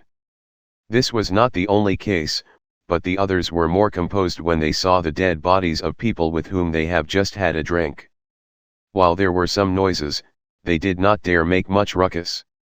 Only about 60% of the participants survived. And by family standards, this was a very good result, as can be seen from the elders' big smiles. Victor was very surprised to see his cousin Ron has survived when he should have been dead. He did not appear to be in a good mood though. He should only be a semi-player. As for the reason why, who knows, maybe he was too stimulated when Victor was cuddling Lily on his lap earlier, that his bloodline awakened a little.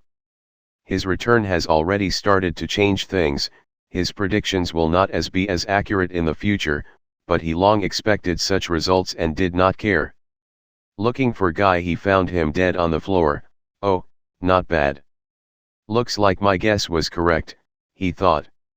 He turned to the left and looked at Lily, who was looking at him with a worshipping gaze. Oh, she survived too. Before he could say anything, the elder knocked on the floor with his cane, making the hall go silent once more. Now, I want to congratulate you all for completing the ritual. From now on you are real members of the Von Wise family. All of you should be able to see your status window on the edge of your vision. Try looking at it and it will come into focus. Only players can to interact with it, as for semi-players they would only be able to observe it. On it you can see your current attributes. I want you to keep all these attributes a secret for now. After the evaluation you would be told what you can reveal.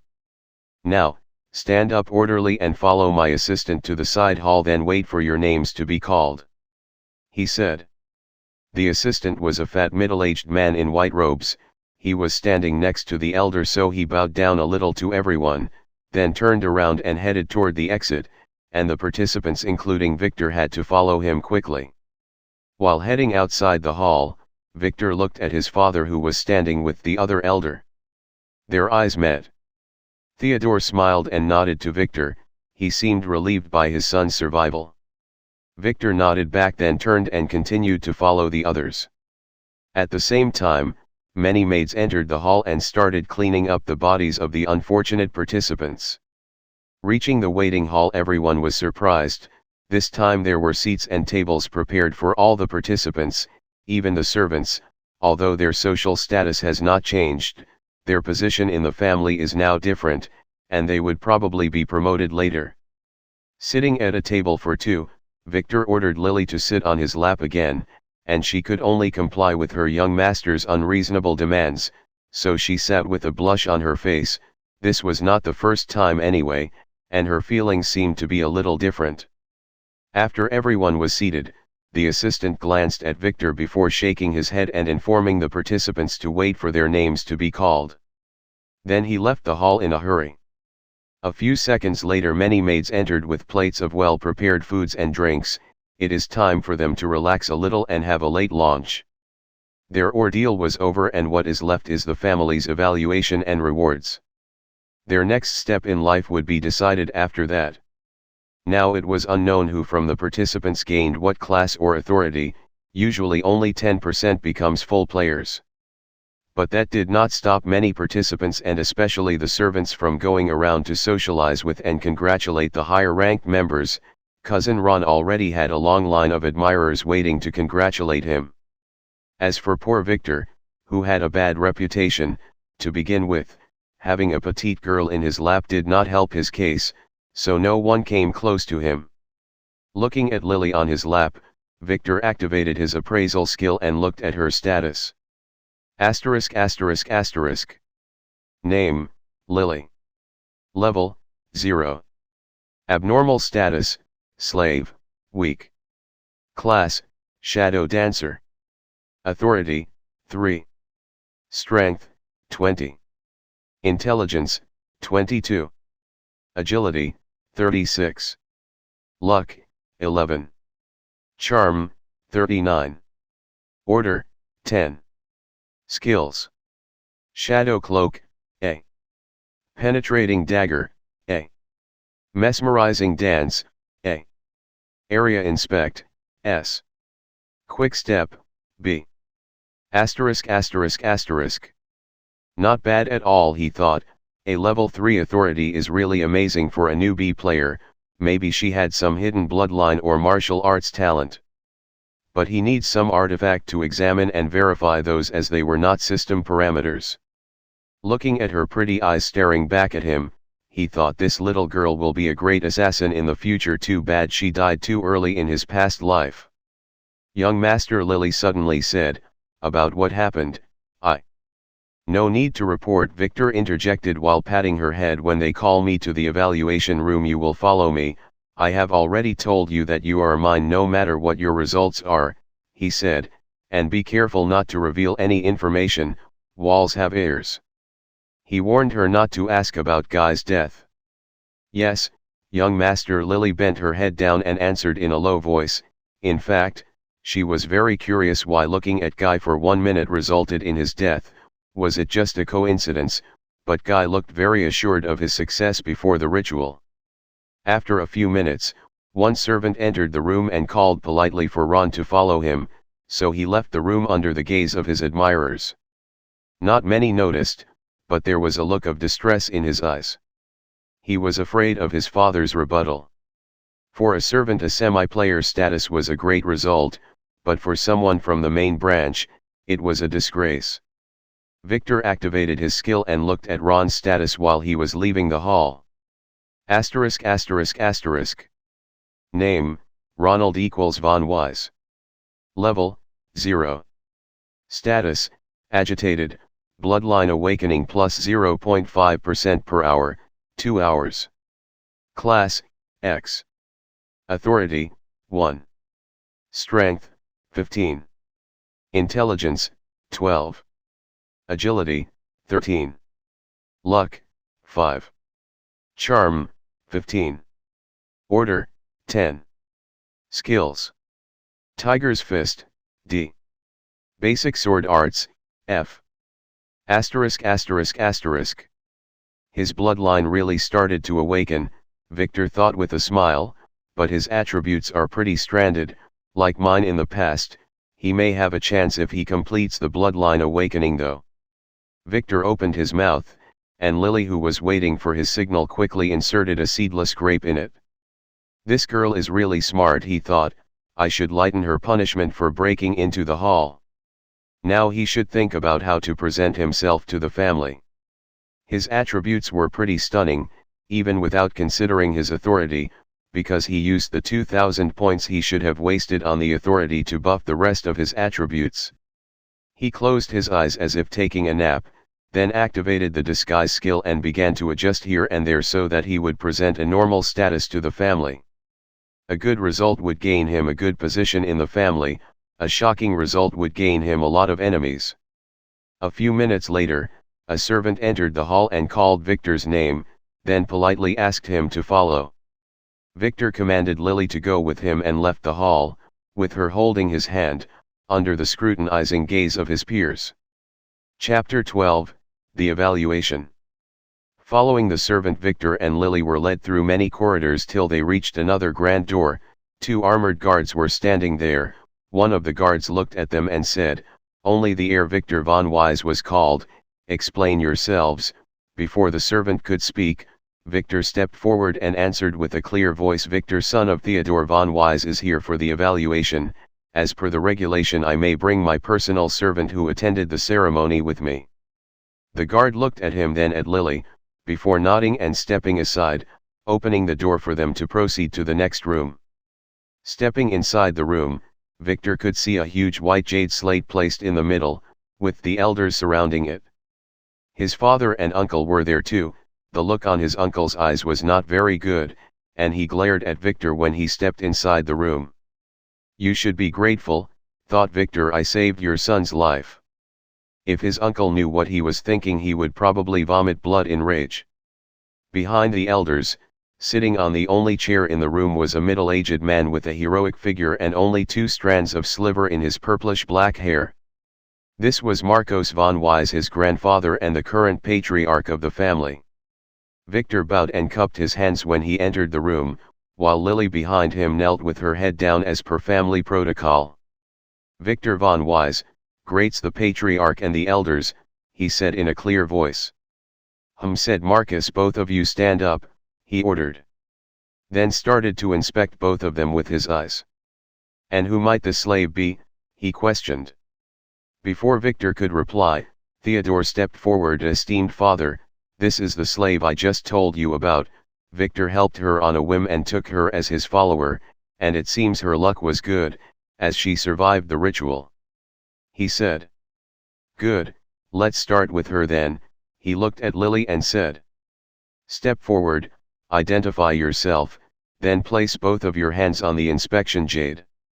Lily, a former apprentice of the Assassin's Hall, and currently young master's Victor von Wise servant, she said, then moved forward nervously and placed her little hands on the jade slate. A faint light shone and passed through her. Then on the slate words magically appeared. Asterisk asterisk asterisk. Asterisk asterisk asterisk. Level 0. Shadow Dancer. Authority, 3. Strength, 20. Intelligence, 22. Agility, 36. Luck, 11. Charm, 39. Slave. Bloodline, SS rank /100% not awakened /no record. Asterisk asterisk asterisk. Asterisk asterisk asterisk. Victor was surprised. An SS rank bloodline, not bad, I have to train her well, he thought with an evil grin, then looked at astonished elders who began to drool. Now it might be a little tricky to keep her. His grandfather stood up and moved closer to the slate as if he was not believing his eyes. Then turned and looked at her and began to inspect her thoroughly, and when he was about to start using his hands. Ahem, Victor cleared his throat. "Excuse me, esteemed grandfather, but Lily is already my property," he said, making Marcus look at him angrily and wanting to rebuke him, but he suddenly remembered the family rules. What Victor said is correct. The girl was his and no one can take it from him, not openly anyway. Looking at the girl with little reluctance, he let go and returned to his seat. "You may step down," he told her. "As for your assignment, it is up to your master since you are already his slave, but the family orders you to keep your bloodline hidden," he said in a cold voice. Theodore looked at Victor and shook his head as if to tell him to give up on her to please the patriarch. But Victor could also see his father's hand, which was hidden from the other's side, was signaling to him, "Keep her for yourself. Now, what are you waiting for? Go test yourself, we don't have all day." Marcus rebuked Victor, who could only swallow his breath and move forward to the slate. Putting his hand on it, he could feel the warm current flowing through his hands, then it glowed. Asterisk asterisk asterisk. Asterisk asterisk asterisk. Level 0. Supreme Merchant. Authority, 3. Strength, 21. Intelligence, 25. Agility, 20. Luck, 15. Charm, 20. Bloodline, AAA rank /100% not awakened /von Wise. Asterisk asterisk asterisk. Asterisk asterisk asterisk. His disguise skill worked. He chose to disguise his true class as a merchant, as he already has the admin merchant passive skill, and this class would allow him the freedom of movement and spare him from forcibly joining deadly missions. A merchant would usually be assigned to a city to oversee his own or family's business. Merchant players have the ability to make transactions across vast spaces with other merchants using a system market, and that makes them theoretically an important logistical asset. But right now this role is not very important, as there are no more than 30 merchants across the world, but after the reckoning, things would be different. Their most important role in purchasing items from the world system. To do that, he would need a system virtual currency known as coins. Normal players have no access to this store. To gain coins, 3 ways exist. The first is completing system missions, the second is trading from other players, and the third is selling raw materials to the system, which can also only be done by a merchant.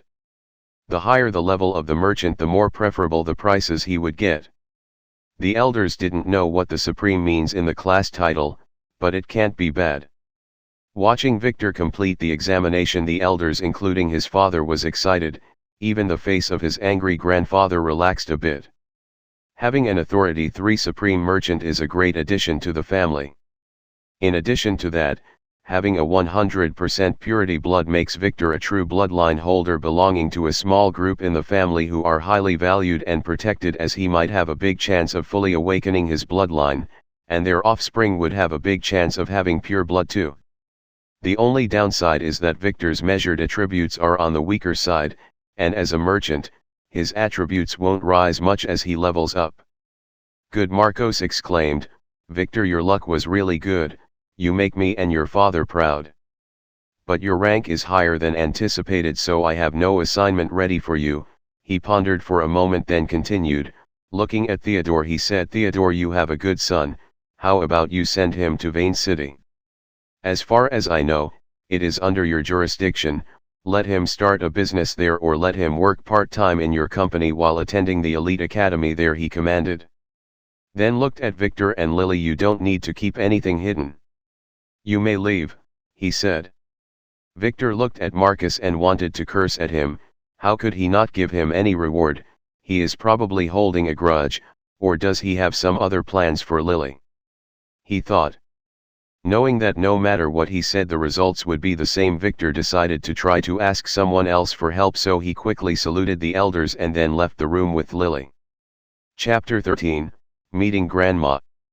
After leaving the room, Victor was led to another hall where he should wait for his father until he finishes his duties before they can head back. Ron and a few other participants were already there, busy socializing. It seemed that Ron hid the fact that he was just a semi-player. Victor did not disturb them, and neither did they care about him. They were too busy sucking up to Ron. Victor sat down, and Lily naturally sat on his lap without him asking her to. Not bad, this girl is a fast learner, he thought. Then he asked one servant for a pen and a piece of paper, which he folded and put in his pocket after writing a few words on it. After a few minutes, an assistant soon came with a letter for Victor from his father, telling him that he would be staying here till the morning and that Victor should leave by himself and wait for him in the private villa down the mountain. Victor naturally knew the place, so he thanked the assistant and quickly headed outside with Lily. The ceremony began in the late afternoon, but it was already dark when they came out. Looking at the bright full moon illuminating the empty mountain road, he couldn't help but look at the sky and laugh loudly. Victor may have appeared composed, but he was very nervous all the time. If anything went wrong inside, he might have ended up as a corpse. Lily looked at him strangely, but she can understand his situation. As a direct heir he was under great pressure, and now he seems to have been relieved after fulfilling the expectations of his family. She thought. "Congratulations, young master," she said with a big smile. Victor looked at her and smiled, then slapped her on her butt and started walking up the mountain, which made her face turn red in shame. This new young master of her is a bully, so she wanted to change the subject before her young master gets any other strange ideas, but suddenly she noticed a very strange thing. "Young master, your esteemed father has ordered us to go down the mountain. May I inquire why are we heading up?" she asked. Victor stopped walking, then turned around to examine her, then slapped her butt again and continued climbing up. This made Lily's eyes tear up because of the injustice. She didn't do anything wrong, why slap her? Just before Lily, who was wondering if she should ask, opens her mouth, Victor spoke. "I am heading up the mountain because of you," he said solemnly. Lily was surprised. "Because of me? Why?" she asked in wonder, but he answered her with a serious question. "Do you want to keep following me, or would you prefer to follow my grandfather, the so-called patriarch? I am sure he would welcome you with open arms and will not let you suffer any injustice if I were to give you to him. So me or him, whom do you prefer? Answer truthfully, no need for hesitation nor fear, no matter what answer you choose, I won't get angry. He said while facing forward and kept walking, not letting her see his expression. She pondered for a second, then answered firmly. No matter what, I am young master's belonging, and I don't want to be touched by any other, she continued with a faint blush on her face. The moment young master saved me and helped me exact revenge, I was already his, she said with her beautiful voice. Victor knew from experience that she did not lie, she was telling the truth, and that made him feel really touched. Young master, according to the rules, no matter what the patriarch wants does not matter, it is your choice. Right, she asked with little tears in the corners of her eyes. Does the young master wish to get rid of me? The answer she was expecting did not come, but another spank on her butt did, a heavy one this time. She almost let out a shameful voice. Young master, you promised you will not get angry, she exclaimed in shame. I am not angry, he said while continuing his climb up the mountainous road, it is just that the situation is very tricky, and I know that guy will never give up. You mean the patriarch? She exclaimed at the rude way her young master was calling his grandfather. Who else? He said. So she interjected, but the family rules. Haha, the rules have always had exceptions, and there are always back doors, just like how I saved you from a certain death earlier today, he said, and that made Lily a little shocked. If it is like that, her situation is really tricky. So, young master, you can give up on me, she said with a downcast tone. No, there is a better method. He firmly answered, then stopped and looked her in the eyes. Lily, let me ask you a question. Do you know why most of the world's great leaders have secret mistresses or second wives? Because they have the power, the wealth, and no one would say no to them, she answered truthfully. Exactly. Then why is it that my grandfather, the patriarch of one of the greatest families, he who can replace any president or king with a flick of his finger, only have one wife? He asked with a smirk. Is it family tradition, or is he deeply in love with your grandmother? She wanted to ask, but then she corrected herself. No, all the elders and purebloods have numerous wives and lovers, so it can't be it, and all of them have favorite wives, and that did not stop them from having others, she thought with a soft voice. Then she got an idea but did not find the courage to say it because it was too outrageous. So Victor said it for her. Exactly, he is afraid of his wife, he said, and that made Lily turn around to see if anyone around heard them.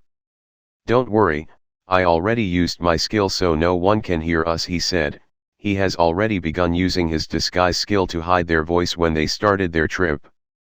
As the mountain is crawling with family secret guards. Lily sighed with relief.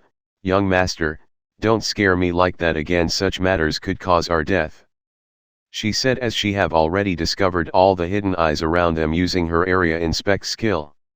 He laughed. If we want to restrain any schemes of my dear grandfather, we have to act before he gets a chance to weave his web. So do you know where are we going? He asked. To meet your esteemed grandmother, she asked while tilting his head. To meet grandma, Victor confirmed with a smile that did not reach his eyes. Chapter 14, Scamming Grandma. The truth was something he wouldn't tell Lily because he couldn't tell her from where he knew about it. It was something he pieced together after scavenging his family's ruins in the past.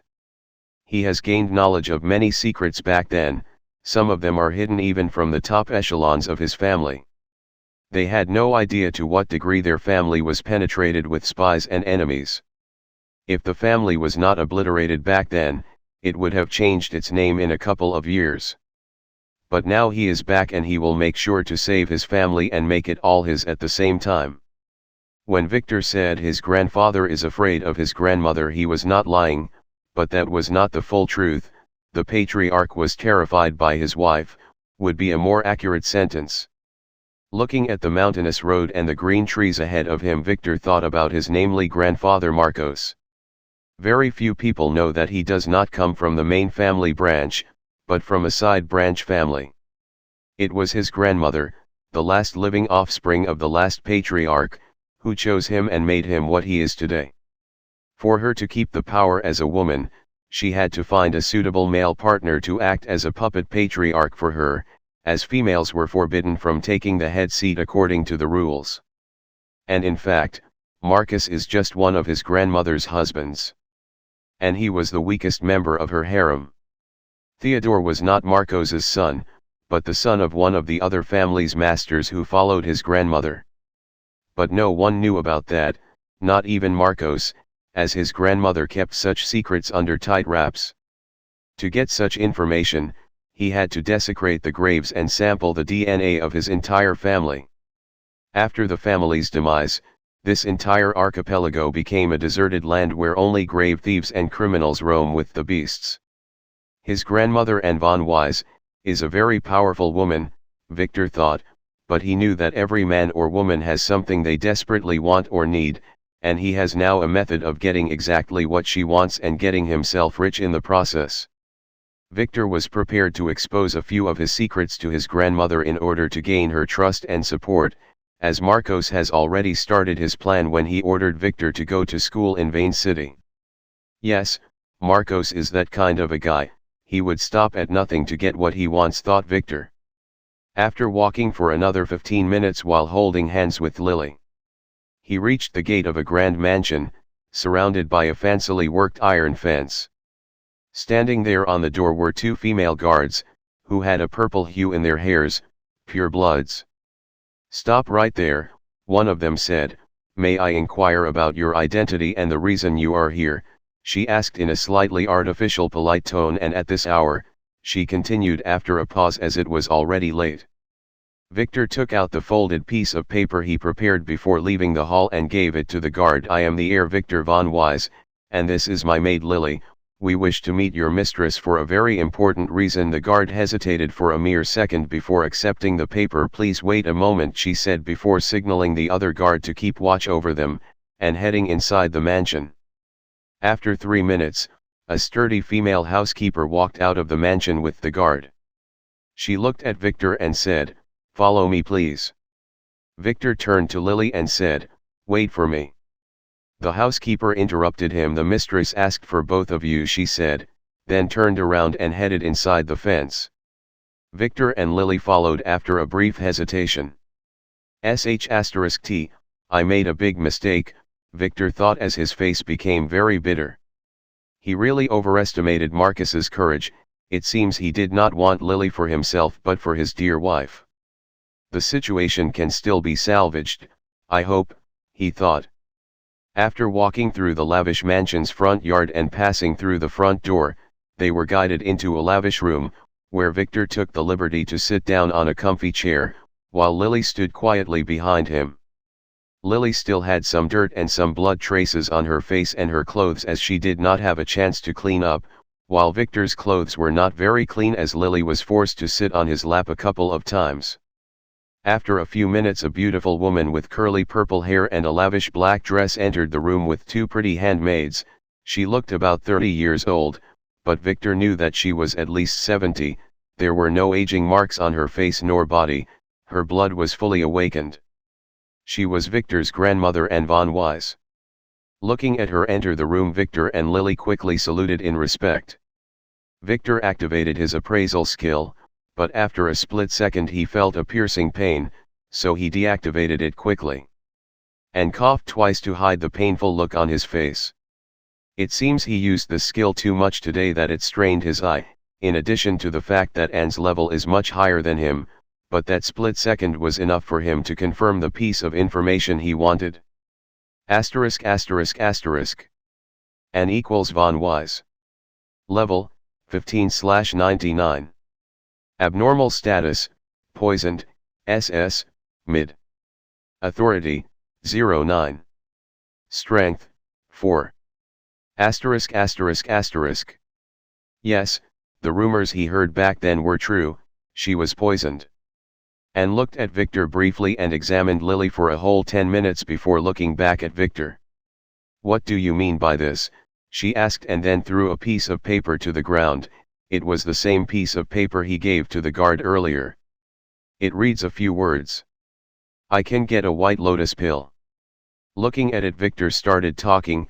Esteemed grandmother, as grandfather may have already told you, I have awakened a supreme merchant class, and this allows me to have access to a random selection of system wares every month to buy, and it happened that this pill was one of them, and I wanted to inquire if my dear grandmother is interested in it.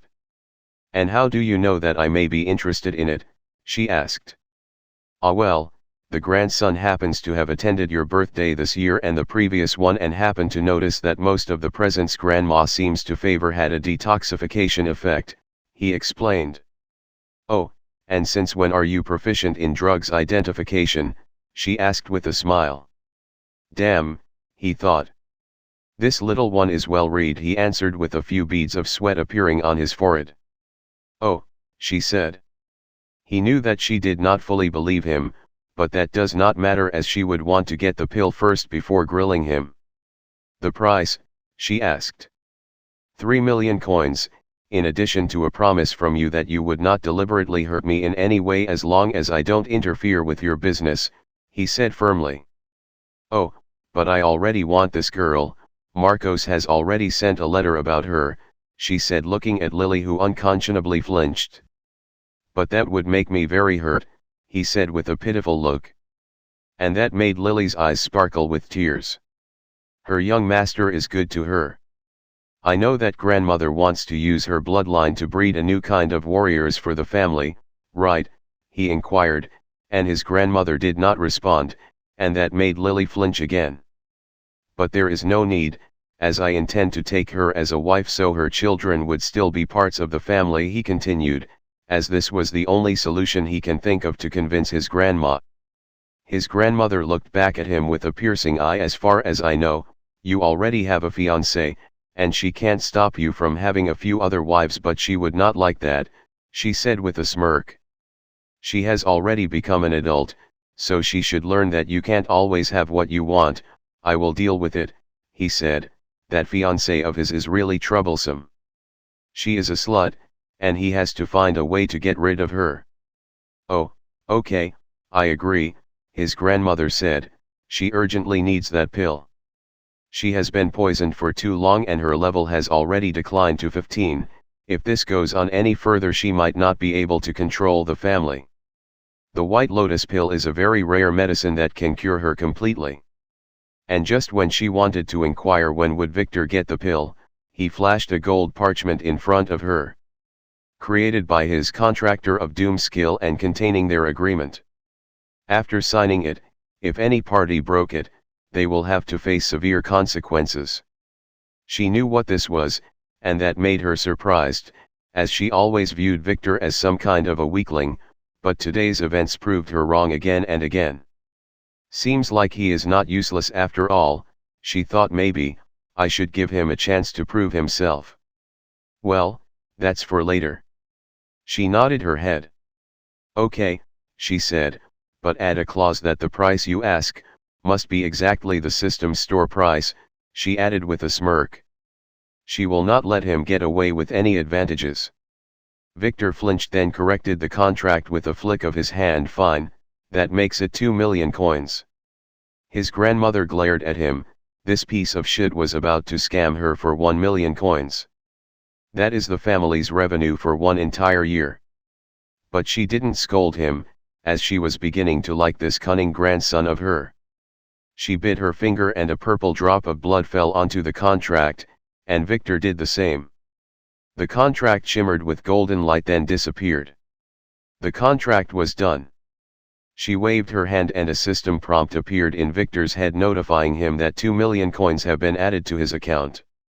So he quickly operated his merchant administrator skill and bought one white lotus pill for the listed price of 2 million coins, then applied for a discount using his authority and got a 50% back, 1 million coins.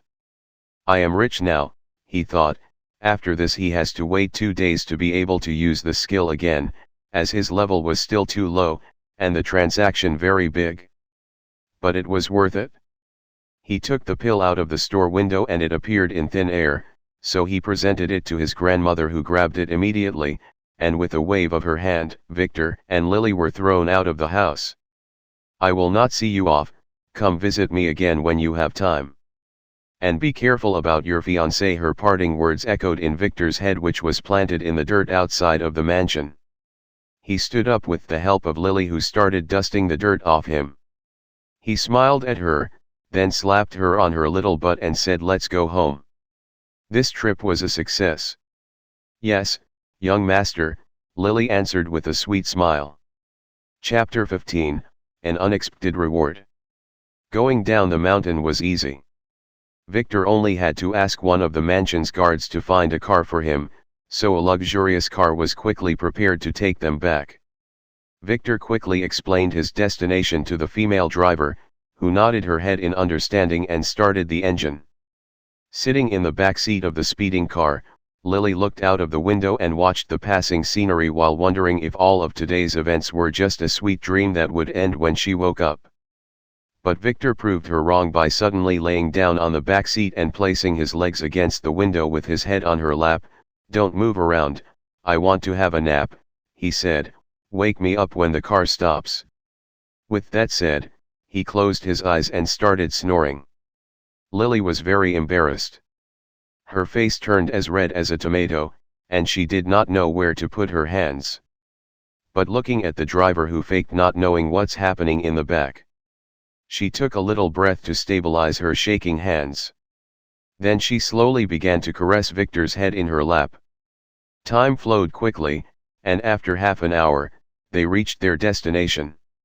When the car stopped, Victor opened his eyes to meet Lily's, who was about to wake him up and caused her to have a blush on her face.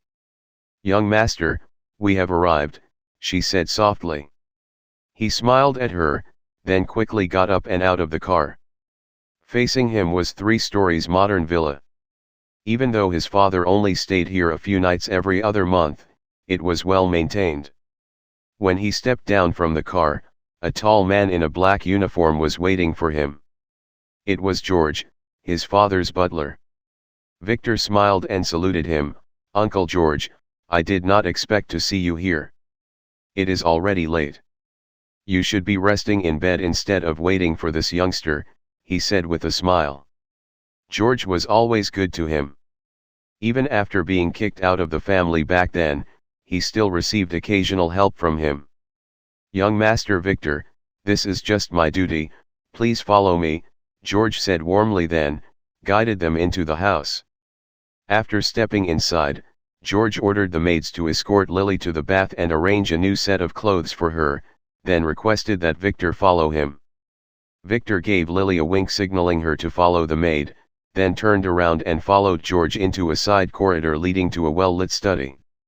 Once inside, George took out a black briefcase.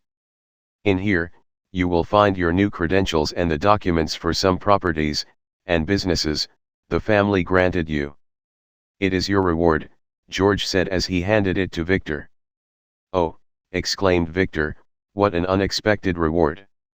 Master requested that after getting this bag, you should get familiar with what's inside as soon as possible, and you will need to catch the plane to Vane City tomorrow at noon. You will act as the new CEO of the Master's branch company," he emphasized. "Is there anything else?" Taking the briefcase and weighing it in his hand, Victor asked. "I have already prepared a room for you and a fresh set of clothes. As for your luggage, it has already been sent to Vane City. If the young master have any further requests, then, the maids and myself are at your service," said George. "Nothing really, just ask Lily to find me in my room after she finished her bath," said Victor, then left the study with the briefcase and ordered a maid to lead him to the room prepared for him. After washing and changing his clothes, Victor sat on a comfy chair in his room with a freshly brewed cup of premium coffee. Opening the briefcase George gave him, he started examining the documents inside. The first documents were a new identification card, a passport, and a school acceptance letter. When heirs leave the family, they would, more often than not, be given a fake identity for their protection. Influential families like his have many enemies. His new name will be Victor White. He will act as the new CEO of Horizons Media, a place he knew well from his previous life. It was also a branch of the mega multimedia production company his father runs. In addition to that, he has to start high school in about 2 months. After that there was a book called, A Guide to New Players. That explained everything from status, skills, and the major powers in the world. Next, there were many documents for different properties and estates inside the city, including a grand mansion. After skipping those, he took out a purple ornamented jade token.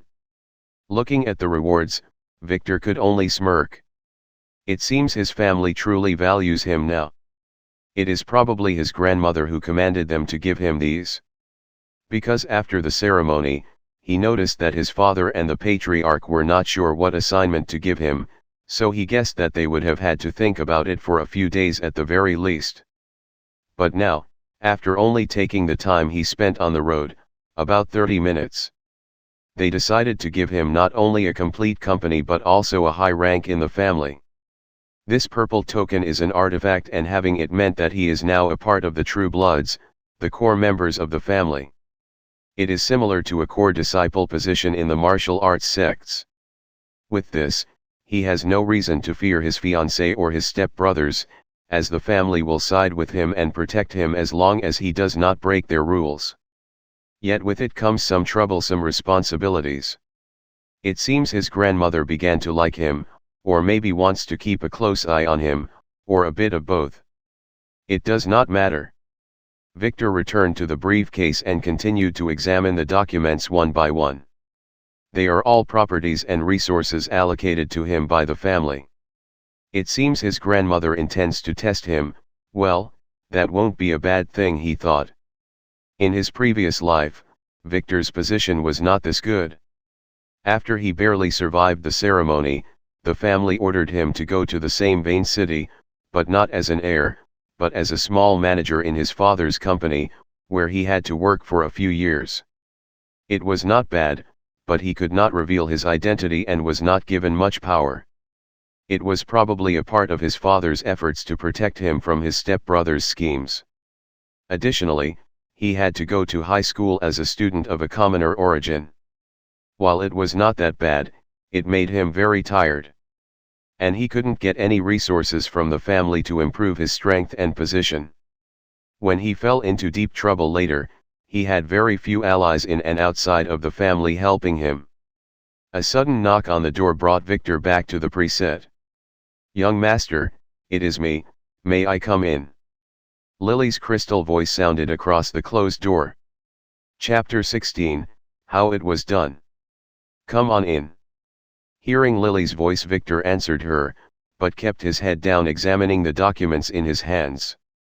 And after hearing the sound of her little footsteps entering the room, he raised his head to look at Lily, who had just entered the room, and stood gracefully waiting for her young master's commands. He had to swallow his saliva. In the morning he could see that she was beautiful despite the dust and dirt that covered her. But now he discovered that he underestimated her beauty. He could not stop staring at her snowy white skin, her dark black hair and her pretty face. She was wearing pink pajamas, probably prepared by the maids. It suited her very well, and although Lily did not have a curvy body shape, her slim stature suited her well. He had lived for a long time, but few of the beauties he knew rivaled her. But unfortunately for him, there are things he must do first, before he can devour her. "I have to make her wear a veil, I can't let other men look at her," he thought.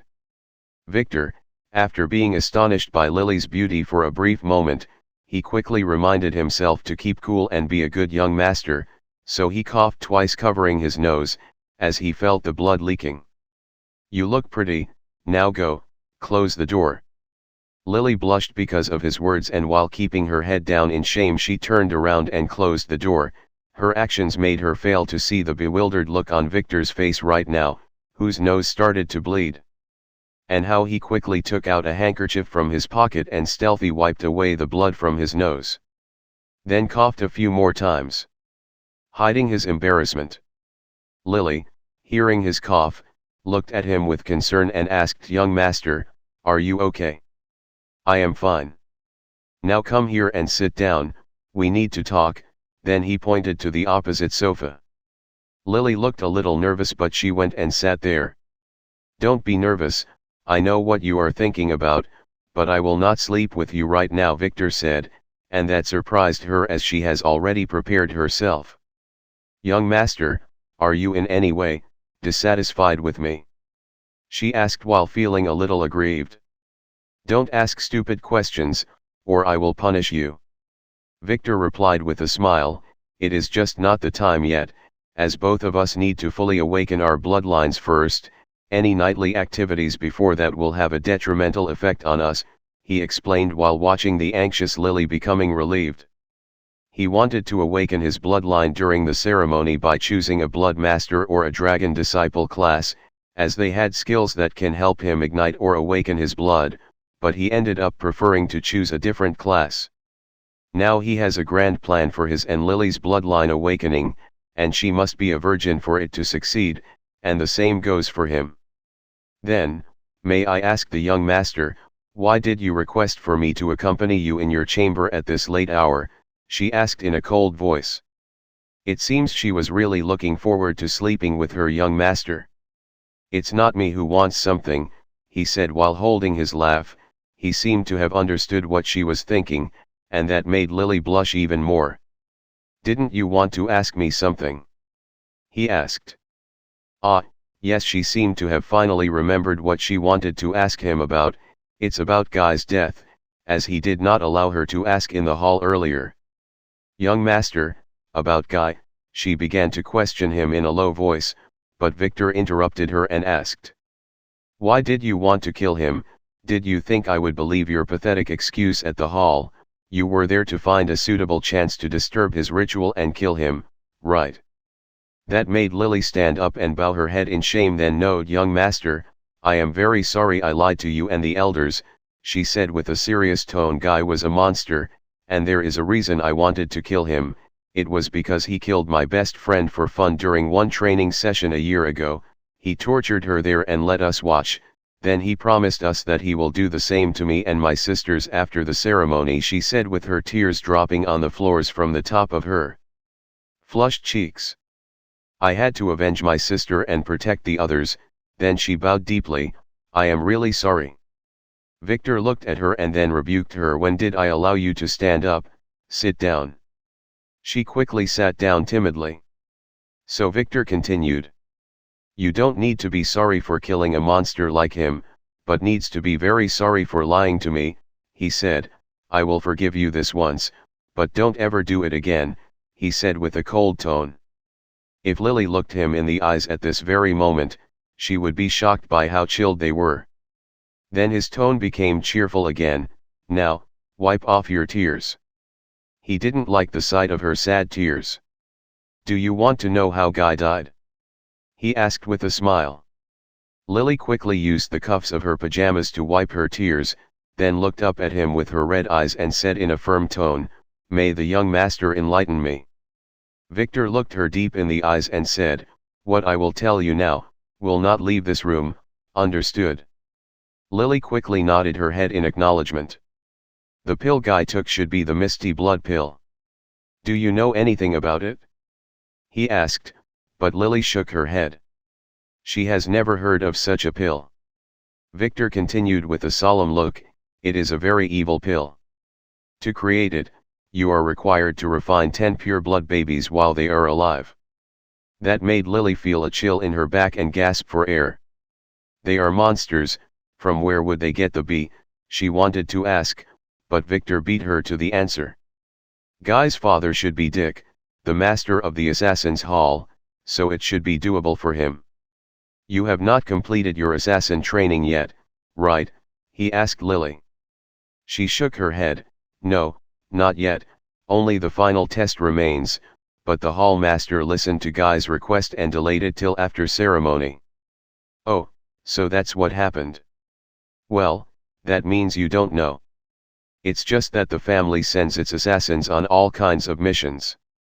Some of them are to spy at and sometimes assassinate members from other families. Victor explained. Then, Would the family give orders to kill babies? Lily's face turned white when she thought of that. She was trained as an assassin, and she was even made to kill someone before, but never a child. She wouldn't be able to do that. No, they wish they could, but there was an agreement between the major families many years ago. It stated that no assassination would be attempted at any family member before his ceremony. Victor reassured her, then continued. So it is most likely Dick's idea. He probably kidnapped some low-level or illegitimate children here and there and kept a secret. Searching for someone with a pure bloodline is not an easy task. It probably took him many years. Perhaps, he started this operation when Guy had just been born. But the one thing that puzzles me is from where did he get the recipe for it? It is a forbidden pill after all. He said with his hand holding his chin. Lily was a little shocked by such news. Yet she had to ask with concern, shouldn't we notify the family? If the family were to be alerted, she might get into trouble. No, not, for now anyway. I have plans for him, and you don't need to worry. It will have nothing to do with you. Dick's end will be more miserable than his son's, he said with an evil grin. Then he continued. When Guy took that pill, his bloodline purity increased. But his blood essence became heterogeneous, as it came from different sources, and probably none of them is from the Von Wise family. So they do not mix with Guy's original bloodline well. At the ceremony, the orb only samples the bloodline once. So it does not matter. However, when you kept looking at him, the orb kept going back to him. Just like when you keep pressing the same link in a smartphone, and that made the system retest his bloodline quite a few times. He said slowly. Ah, Lily exclaimed. So the orb found that he has multiple completely different bloodlines and they didn't belong to him, and that triggered an error and caused a bug. When the world rules fixed the bug, it removed the conflicting bloodlines altogether. So poor Guy lost all bloodlines, including his original one. Victor finished his explanation. Young master, while I get the gist of it, I don't understand how this bug thing works. Lily tilted her head and stated. You will learn about it in the future, but not now, it is still too early. He answered with a head shake. And remember, not a word to anyone, understood, he ordered. Lily nodded her head. Understood, she confirmed. She is now full of reverence for her young master. Now, for the second thing, I need you for, this happens to be a very important task, he said, as looked at Lily sternly. Yes, young master, she answered nervously. He stood up, then walked to where she was sitting and put his hands on her shoulders. I am feeling tired, so I am going to sleep now. However, as I am not used to the pillows here, you will have to be my pillow for tonight. Victor ordered the speechless Lily. And with that, he ruined his good image in her mind again. Chapter 17, Lily's Thoughts. Lily does not remember much about her early childhood. She was sold to the Von Wise family at a young age. They took her with other children and began their training right away. They sent them to a huge camp on one of the archipelago's island. There were many children like her there. They were taught basic knowledge at first, like reading and writing, with some martial arts. Then when they seemed to have learned those, they would be castled to one of the family's numerous halls. Lily had a petite body, and a high aptitude in martial arts, so she was sent to the Assassin's Hall, where her suffering began. All the children in the Assassin's Hall had to suffer through very harsh training, where they even had them kill people and fight criminals, causing many of them to die early. Whenever one of the young family heirs comes to the hall on missions or for training, she would look at their princely look and yearn like every little girl, that someday one of them would take her away on a white horse. But she knew in her heart that these are mere dreams.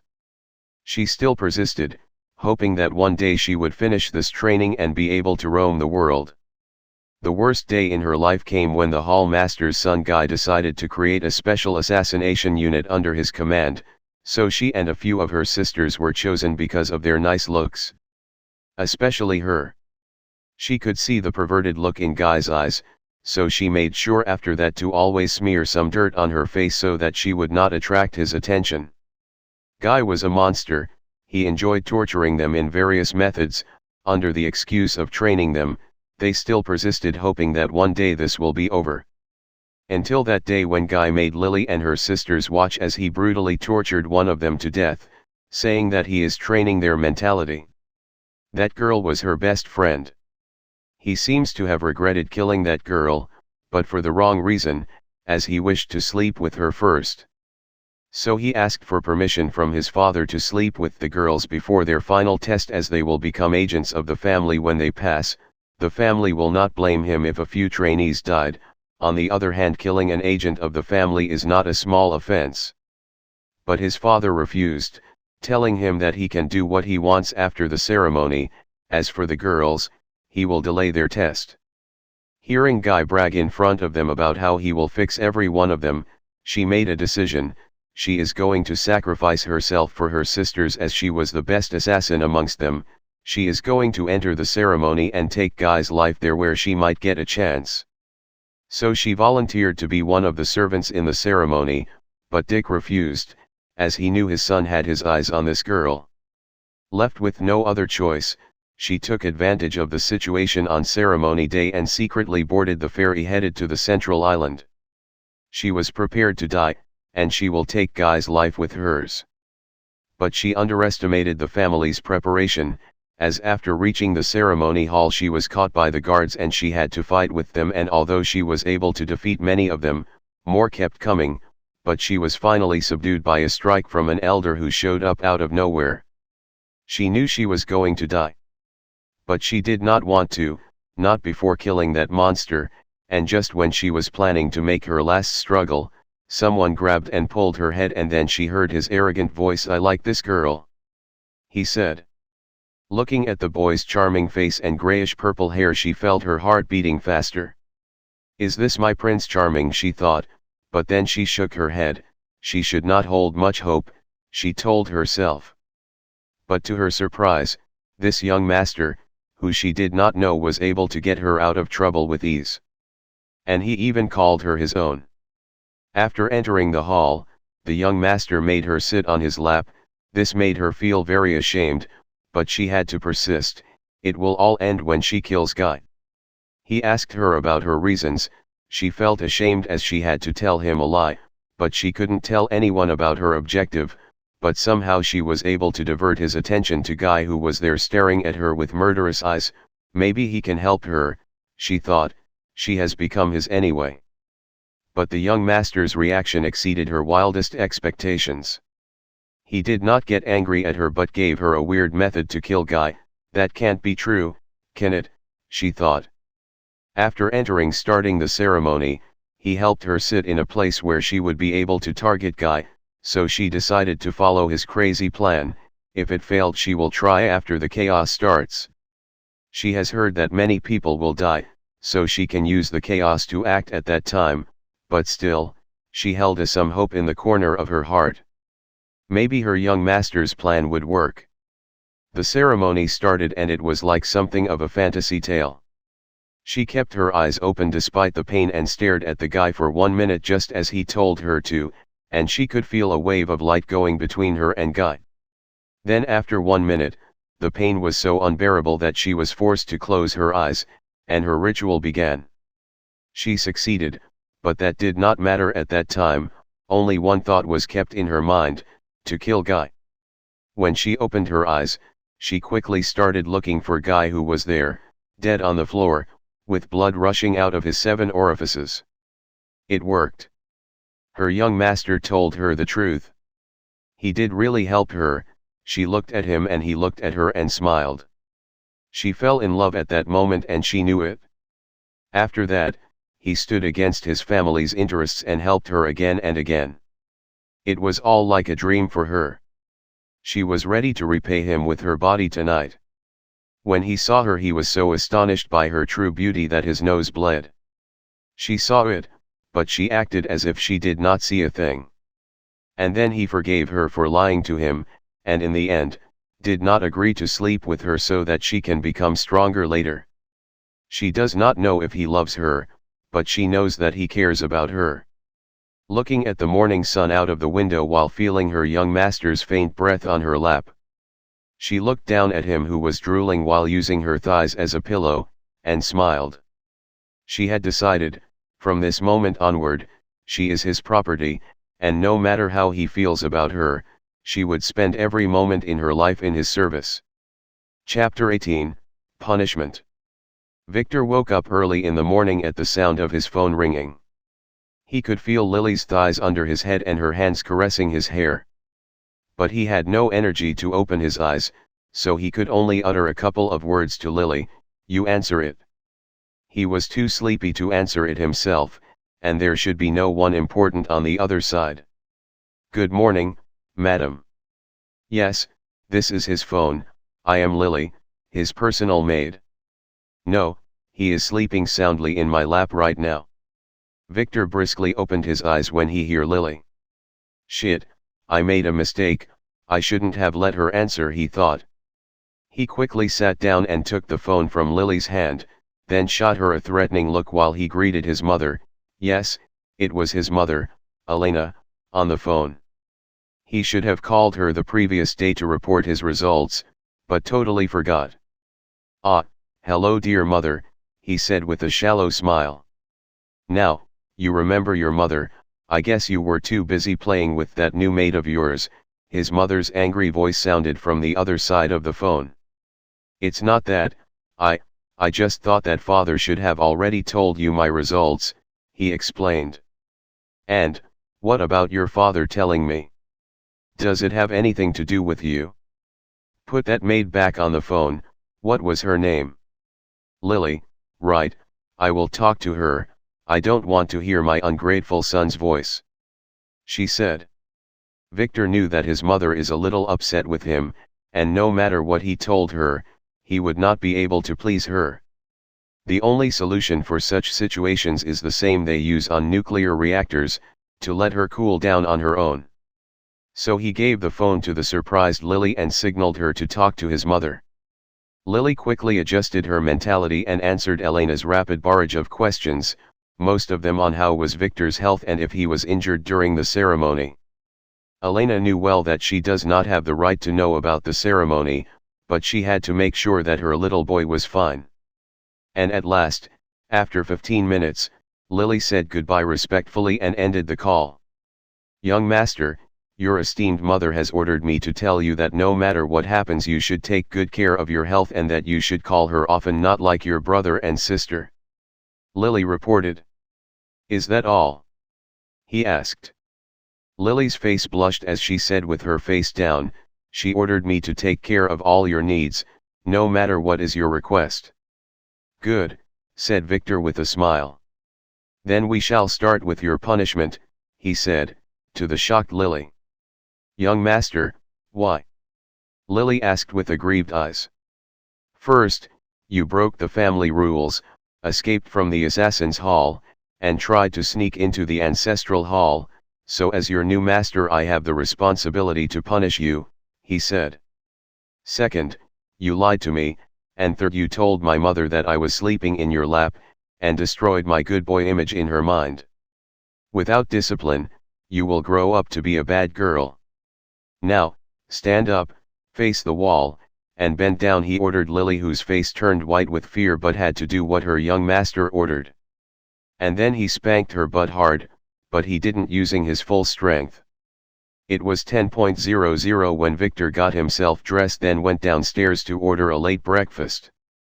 But to his surprise, his father was already having a meal at the table in the kitchen. He seemed to have just arrived. George was there too, he serving behind his master. "Good morning, father." Victor saluted his father, then sat down and ordered the maids to prepare some cereals for his breakfast. Theodore looked at Victor with a strange look in his eye. Is this still my coward son? He has some questions to ask him. Did you go to your grandmother's house yesterday? How did you convince her to help you? He asked. Theodore knew his mother was very stubborn, but his son was able to make her change her mind. He wanted to know how did he do that. Is his son really that competent? I did go there. Grandmother seemed very impressed by my talents, so she promised to help me, said Victor while stuffing his mouth with a toast covered in butter. Like I would believe that, Theodore rebuked, then continued, when I got the call from her late last night I was very surprised. She granted you a true blood status. You know that your big sister had to survive a deadly dungeon in order to get that status. Your grandfather almost had a nervous breakdown as your grandmother rarely interferes with the ceremony, he exclaimed. Victor stayed silent and continued to stuff his mouth with food. Where is that girl Lily? I heard you spent the night together, he asked after realizing that he wouldn't be able to get anything but lies out of Victor's mouth. I am here, master. Good morning. A crystal voice sounded, then a beautiful well-dressed Lily entered the kitchen and saluted with an aggrieved look in her eyes. Young master, why did you have to spank me so hard? I was barely able to change my clothes, she thought. She was wearing a black sundress, prepared for her by the maids. Theodore forgot to breathe for a second after looking at her. Yesterday, when he saw Lily in the hall, she was nothing special, just a little beauty, but now after she cleaned up, she was on a completely different level. Damn it! I should have taken her for myself. Maybe, he thought. Then coughed twice to clear his throat, and stopped staring at her. He has an image to keep. Good, good, you are really fit to be my son's maid, he said with an appreciative look. Come then, help me and your young master pour some morning coffee, he said, wanting to change the subject. Lily nodded her head and then turned around and went to get 2 cups. Theodore could not help noticing a limp in her walk. She seems to be in pain. Damn you, Victor, he thought, then shot his son a murderous look. You took advantage of her as soon as you got here. Can't you have mercy on this little girl? Damn it, now it is too late, I can't take her, and with that, he abandoned his previous plans. Victor knew what Theodore was thinking about, and flashed a wide grin at his annoyed father. He did that to Lily on purpose. He had to make sure that the family thinks he had already slept with her. Theodore shook his head and thought with a sigh, that his son has fooled the entire family for the past few years. He seems to be a wolf in sheep's clothes, just like the rest of the family. He should take care of the son more in the future. He seems promising. Victor cleared his throat and interrupted Theodore's dark thoughts. Father, I want to remove the Assassin's Hall soul mark from Lily, and put my own, as per family rules, he said. That is easy, Theodore said, then he took out this golden token that hung on a chain around his neck. Theodore ordered Lily to give him her back, then he pointed the token on her neck and activated some sort of command. A light shot from the ring and the spider tattoo on Lily's disappeared, leaving behind a very faint family crest. Now she has become ownerless, it's your turn, use your identity jade to brand her, he said. The identity token is the one he was given yesterday. It is a low-ranking artifact with functions related to the family. Victor looked Lily in the eyes and she looked back at him, then nodded. Then she revealed her white nape before him, so he took out the purple jade hung around his neck and pointed it at Lily, and activated the branding command. A red light shot towards Lily, making the family crest flash before reappearing, indicating that the owner has changed. Victor quickly made the crest disappear using his token. He didn't like its look on Lily's white neck. Now, no one in the family would be able to take her away from him. Chapter 19, The Flight. After breakfast, Victor had a brief discussion with his father, where he requested some documentation for Lily, so Theodore ordered George to prepare them immediately. After everything was ready, Victor left the house after saying goodbye to his father, who only seemed to be interested in giving Lily a goodbye hug. It's not that he still has thoughts about her, but with her bloodline and talent, she was the perfect daughter-in-law. He wants to see her give birth to his grandchildren fast. If they also turned up to be as talented as their parents, his rank in the family would become even higher. This made Victor suddenly remember something very important. he quickly went back into the house and talked to one of the maids, then returned with a veil and handed it to the astonished Lily. "Cover your mouth with this. Your beauty is going to cause me a lot of problems," he said in an annoyed voice, but Lily, who quickly put on the veil while smiling, knew that he was very jealous and protective of her. But the veil was barely able to hide her beauty, as even with only her eyes showing, Lily was still a charmer. He could only sigh. His target was to live as a low-key young master, but with such beauty at his side, that will be much harder. It was noon when the black luxurious car stopped at the airport. This airport was built on an artificial island, near the coast of the central island. It was the only official way in and out of the archipelago. They did not have to wait for long to board the plane as it was a private jet, and they seemed to be the only passengers, as the allocations of the awakened players will not be over in a few days, so the others can't leave here yet. The beautiful flight attendants welcomed them and led each of them to a wide comfy chair to sit on. These chairs are so different from the ones in commercial planes. Here each chair is so wild, you can squeeze in it 3 people if you tried. And after fastening their seat belts, the plane shortly took off on time. Sitting on the comfortable chair, Victor could not help but yawn. He only slept for 5 hours last night. Then he looked at Lily, who was having difficulty keeping her eyes open. She slept even less than him, so he quickly stood up, took a blanket, and walked over to Lily's seat. Then to her and the flight attendant's surprise, he sat with her in the same chair and then put the blanket on both of them, then said, "I didn't sleep enough last night, and I need a good pillow, so I will use you," he said to the astonished Lily. Her young master is reaching new levels of shamelessness. She looked at the flight attendants, who had strange look in their eyes. "What are you all looking at? If any of you dares to disturb my young master's sleep, I will kill her," she warned. She sounded stern, but in fact, she was hiding her shyness. "You should sleep too, this is an order," Victor told her. "If I wake up to find that you are not asleep, I will punish you again," he said, and with that, he reclined the chair, then put his head on Lily's shoulder and dozed off. Poor Lily did learn her lesson the hard way. So she followed her young master's command and went to sleep immediately after giving the pretty attendants a threatening look. It was 6:00 p.m. when Victor woke up, and to his surprise, the situation between him and Lily has reversed. Now his head is resting on the seat's headrest, while Lily's head was on his shoulder.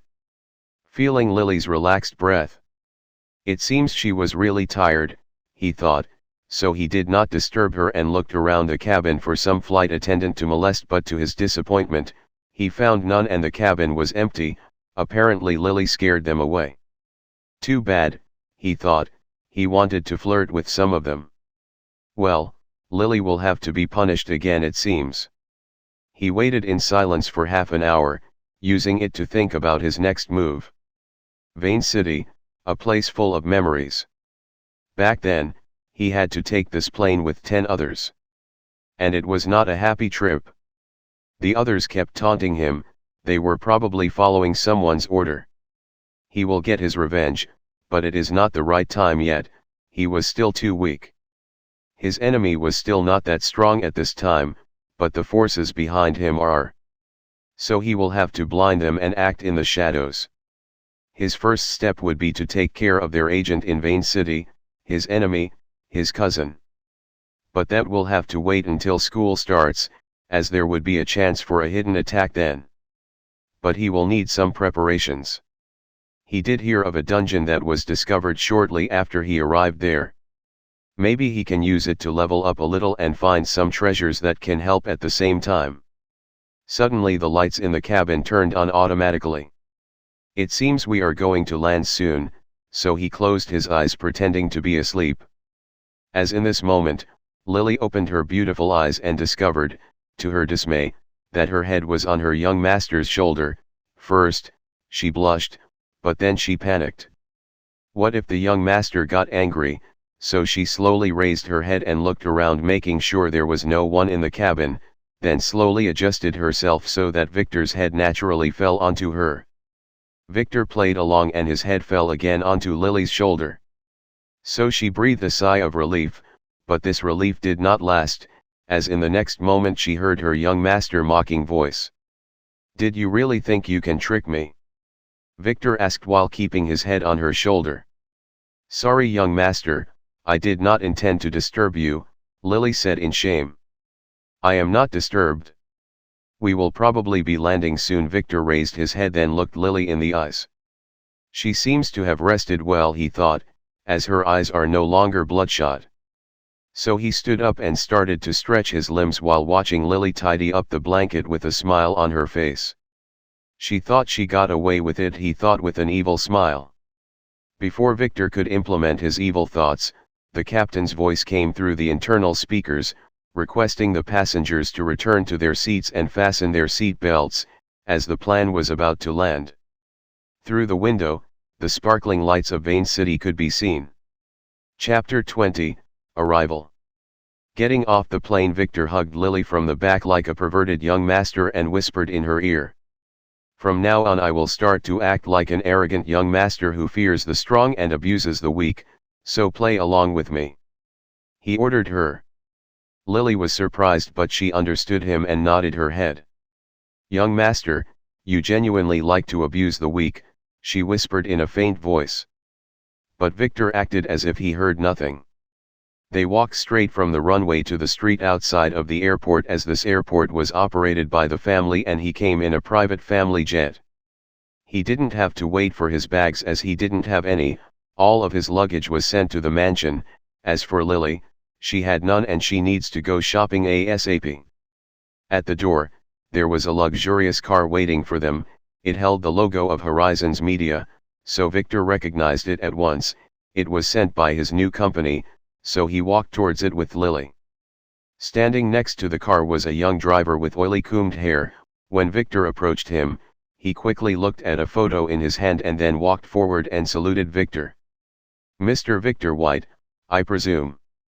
he asked to make sure. Victor nodded his head a little in confirmation. "Hello sir, my name is Leo, I am a driver in your company. I was tasked to pick you up by the vice president." The driver, "Why were you so late? You should have driven this car through the runway to get me," said Victor arrogantly, putting his hands on his waist. "How dare you make me walk? And where is that vice president? I heard she is a beauty, and even my father liked her. Why is she not here to welcome me?" he continued while looking around as if searching for someone, making Leo wonder if this new CEO was an idiot or just arrogant. As for Lily, she looked at him strangely, but then quickly remembered what he told her before, and decided to play her part as well. "Don't be angry young master, he can't enter there, he is just doing his job. Let's quickly go and see the mansion your father gifted you. Didn't you say it was very grand and promised to show me around? As for the vice president, you will be able to see her tomorrow anyway and maybe punish her for her disrespect," she said as if she was appeasing a child, making Victor nod in agreement and seemed to repeat the word punish silently with an evil smile. Then Lily turned to the frowning Leo and bowed slightly. "Sorry Mr. Leo, but my young master is usually on a tight schedule." He did not mean any offense. She stepped forward and said, "Let me introduce myself, my name is Lily, I am a young master's assistant."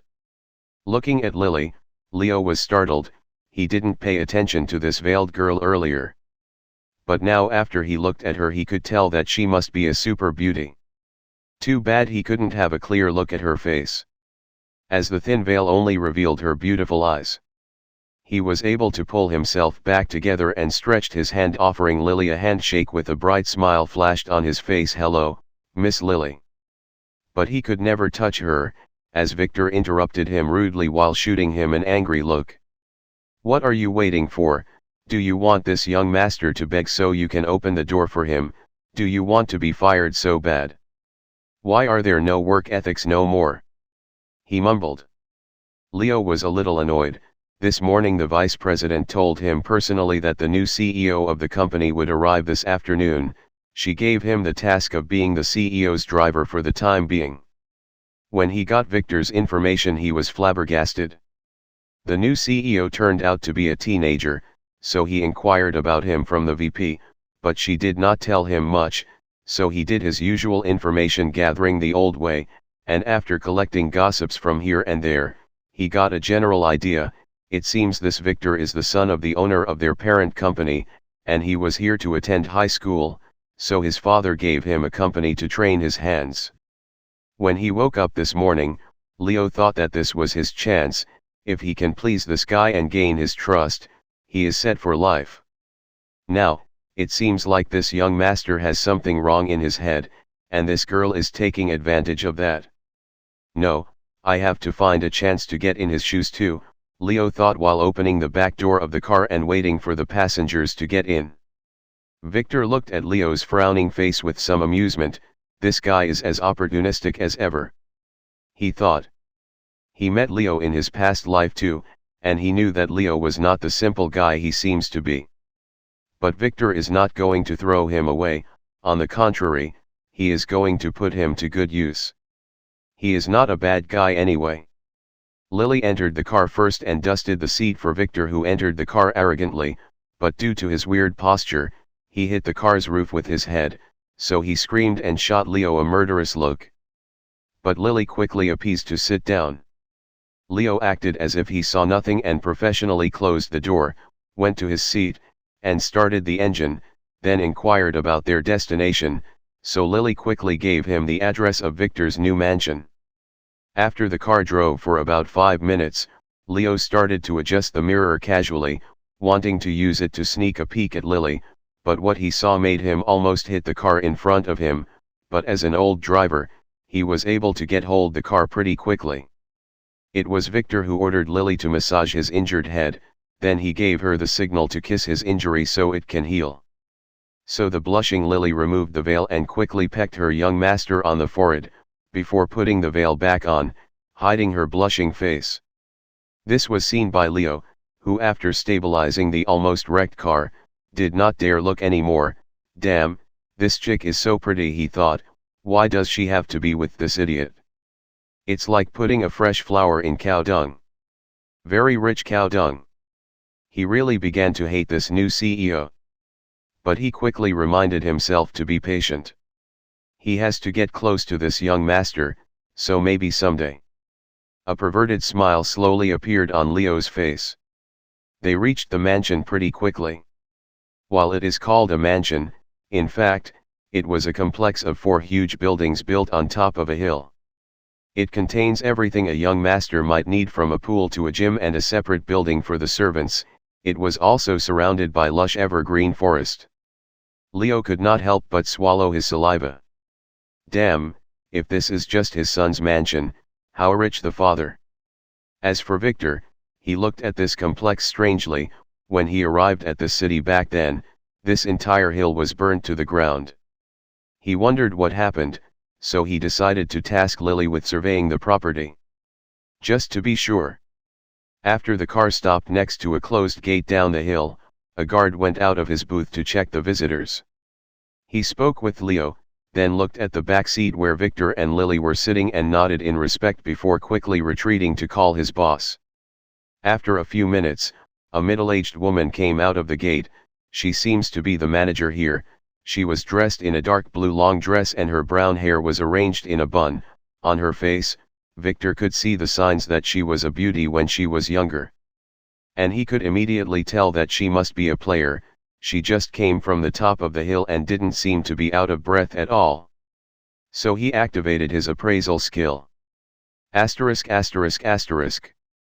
Name, Hilda. Level, 21. Class, Maid Plus. Abnormal status, Slave, weak. Authority, 3. Strength, 29. Agility, 25. Intelligence, 30. Luck, 15. Charm, 9. Order, 15. Skills.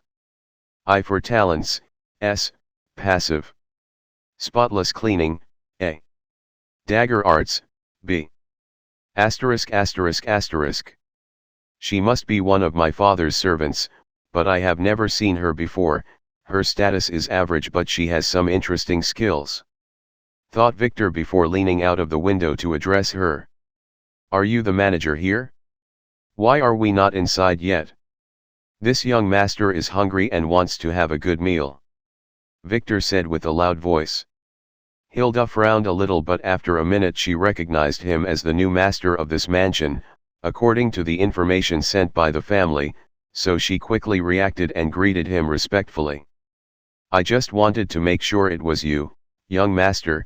My name is Hilda, I am the manager here, and the master has already informed me of your arrival, she said. Then she berated at the guard. What are you doing? Quickly open the gate for the young master. The guard, who was surprised, quickly responded by pressing a button on a bulky device in his hand, and the large gate opened a second later. Hilda entered the car with them and sat next to Leo, who, after greeting her, started to drive uphill, towards the central building. Chapter 21, The Mansion. The car took 10 whole minutes to reach the top of the hill, where the main building was built in Renaissance-style architecture. After the car stopped, Hilda quickly got out with Leo, who went and gracefully opened the door for Victor, allowing him to swagger out of the car, with Lily, who quickly thanked Leo with a little bow.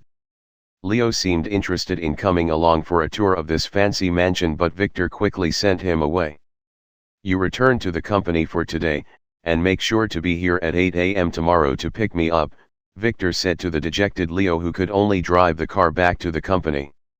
He had to think of a good way to get into this young master's good book.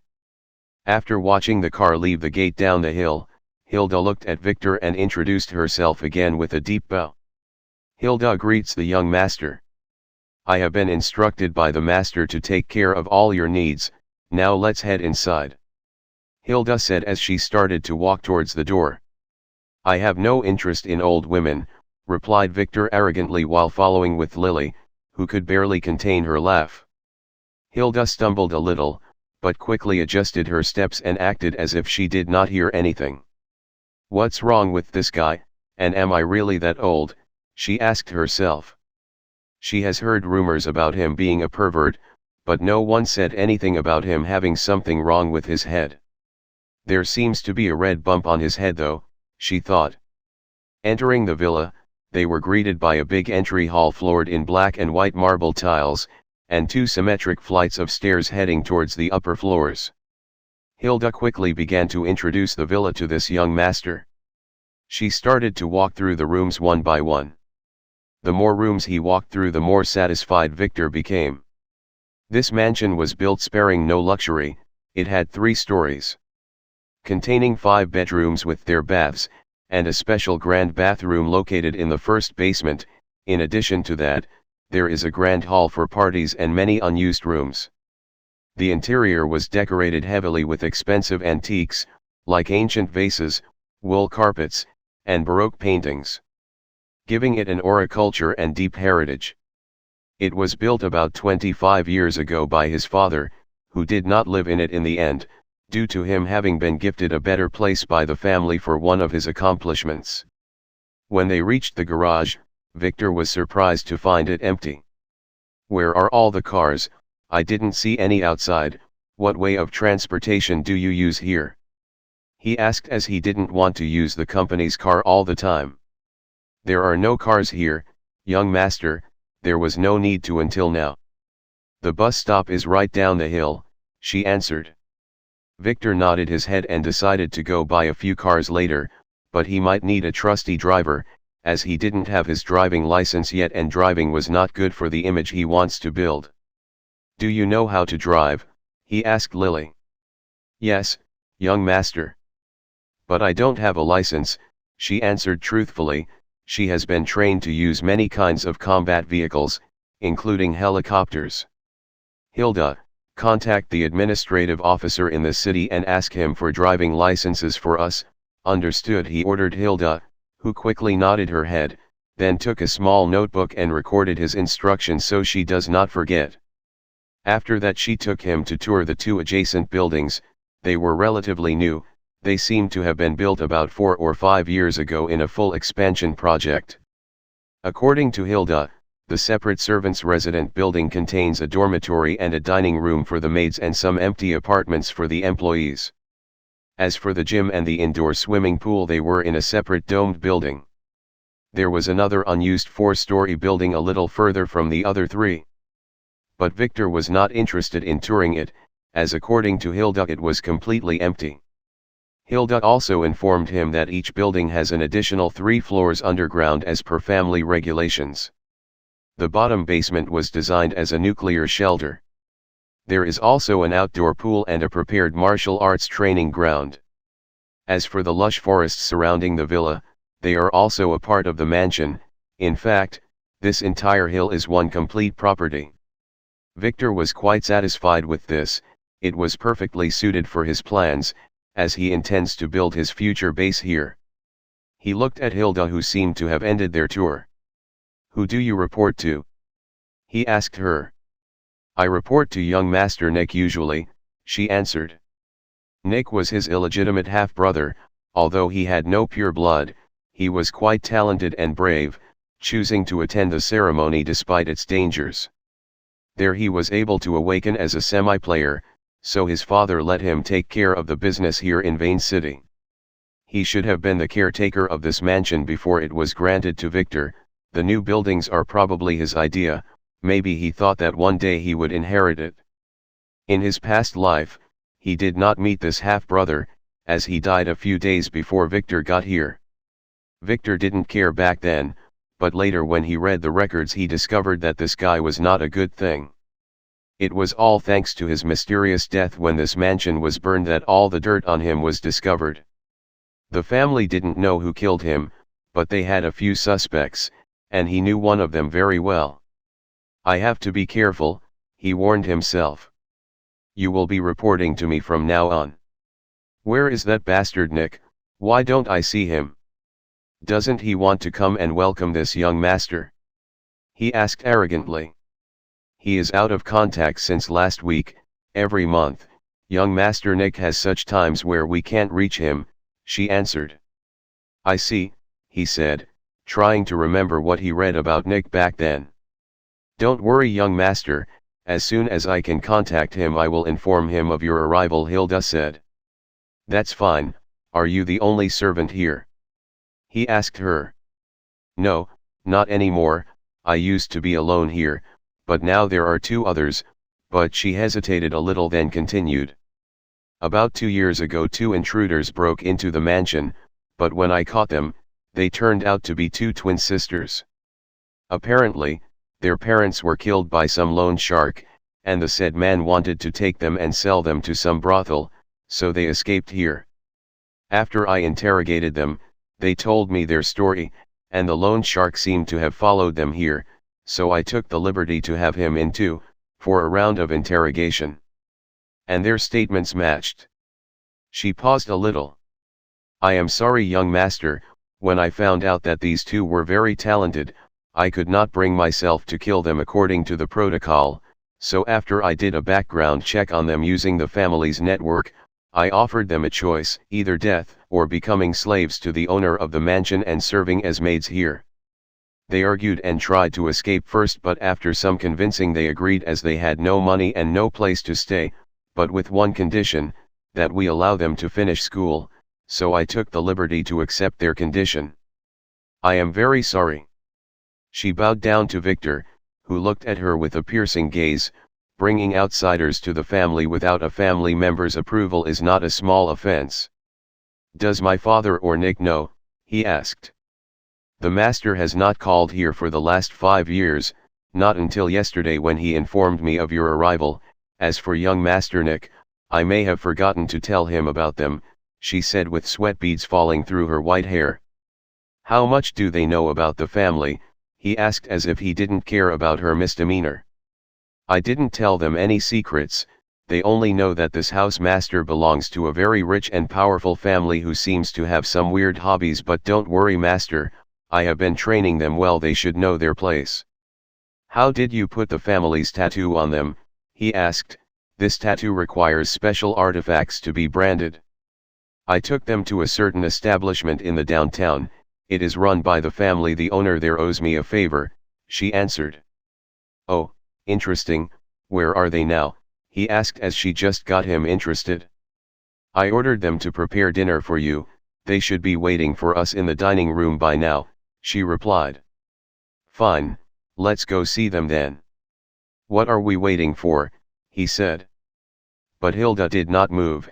After some struggle, she said in an anxious voice, it's just, young master, these two girls are really talented, I hope you don't be too hard on them, maybe they would have a chance to awaken someday, they might be of great use to you, she said before turning around and start walking towards the dining room.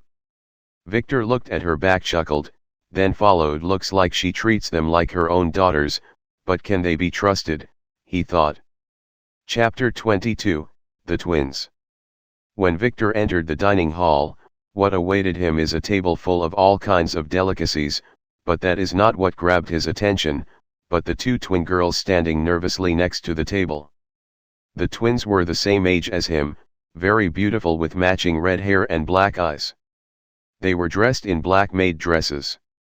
Mina, Mana, greet the young master, Hilda ordered the girls, who quickly bowed and saluted Victor.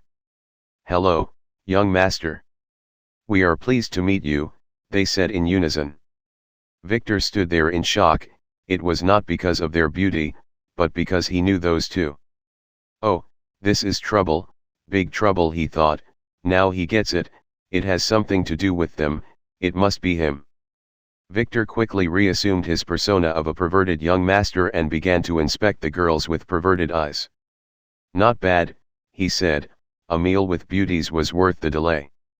He swaggered into the room, to the head of the table, where Lily quickly helped him pull a chair so he can sit down as a noble young master.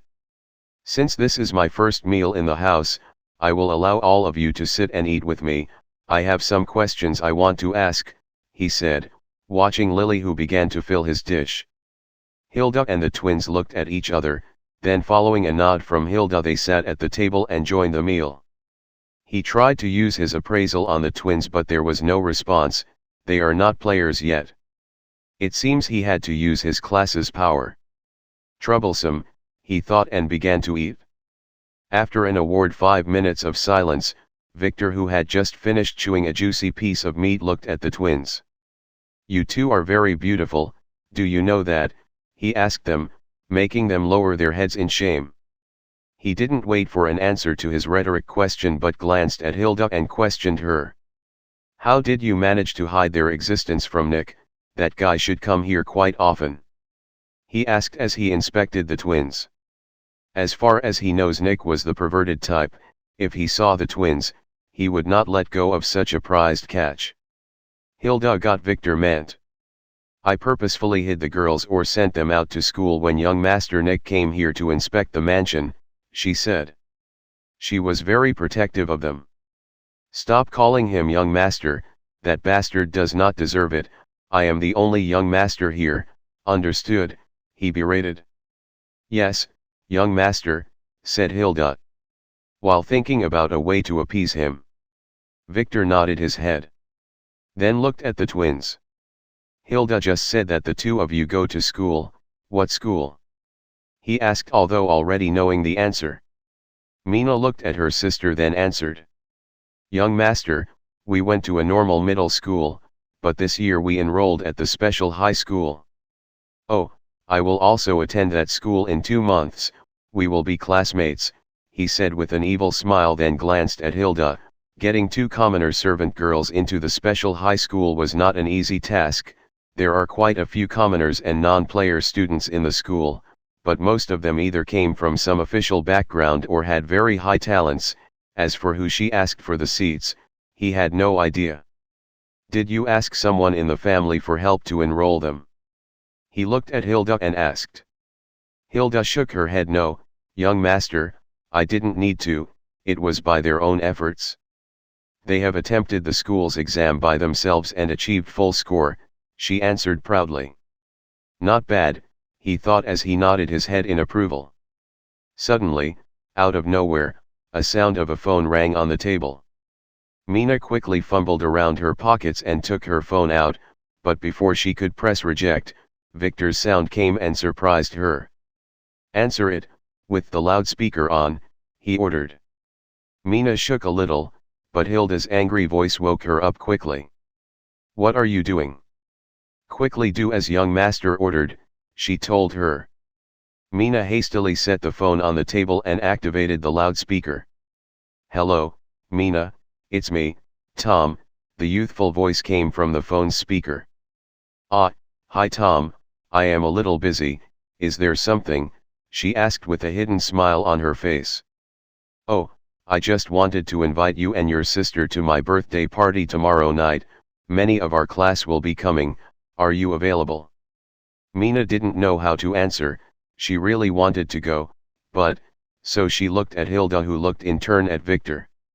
Victor gets it now, he could construct an approximate image of what happened in here in his past life. Hilda most likely sent the girls to the birthday party to avoid Nick's inspection, but something happens in the mansion late that night, maybe after the girls returned. It must be Tom. Victor knew him well and he is very troublesome. Back then, when Victor entered school, the twins were inseparable from Tom, and they did not seem to have the servant mark on them. For erasing the mark they would probably need a master seal, and Nick has one. He has to tread carefully now, he has two choices, one to let the girls go and be Tom's, or fix them to be his. And if chose to fix them, can he do it? Mina, are you listening? It is in the Flying Dragon restaurant, downtown, will you come? Victor looked at Mina who had been looking at him with pleading eyes and nodded that she may go. Let's play this softly, he decided. So with a smile blooming on her face, she answered yes, we will be there, now I have to go take care. Then saying that, she hung up. But before she can thank the young master he interrupted. I will go with you tomorrow, I want to see the city, he said with a smirk. The twins' faces turned white.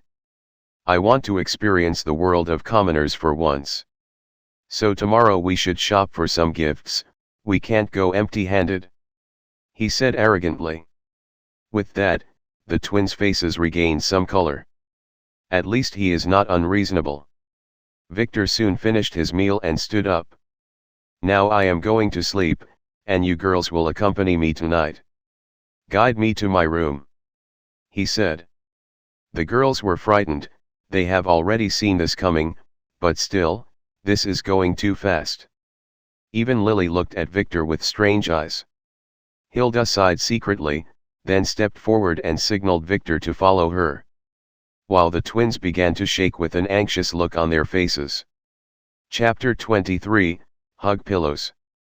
The master bedroom was huge, containing a double king-sized bed in addition to a big panoramic window looking onto the superb scenery of the forest below and the city in the distance.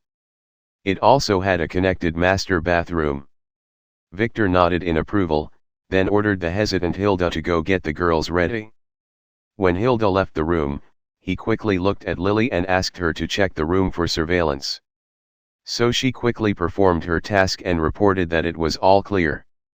And just when he was about to tell her about her next assignment, there was a knock on the door. Hilda entered followed by two red-haired shaking girls in black silk pajamas. They had unwilling faces and aggrieved eyes. Victor swallowed his saliva. Not bad, he thought. But just when he was about to talk to them, he was interrupted again, but this time it was Lily. Young master, I want your permission to report to your esteemed mother that you have arrived safely at the mansion, she said while keeping her eyes on the ground, not daring to look at her young master. Victor turned his head and looked at her with a piercing glare.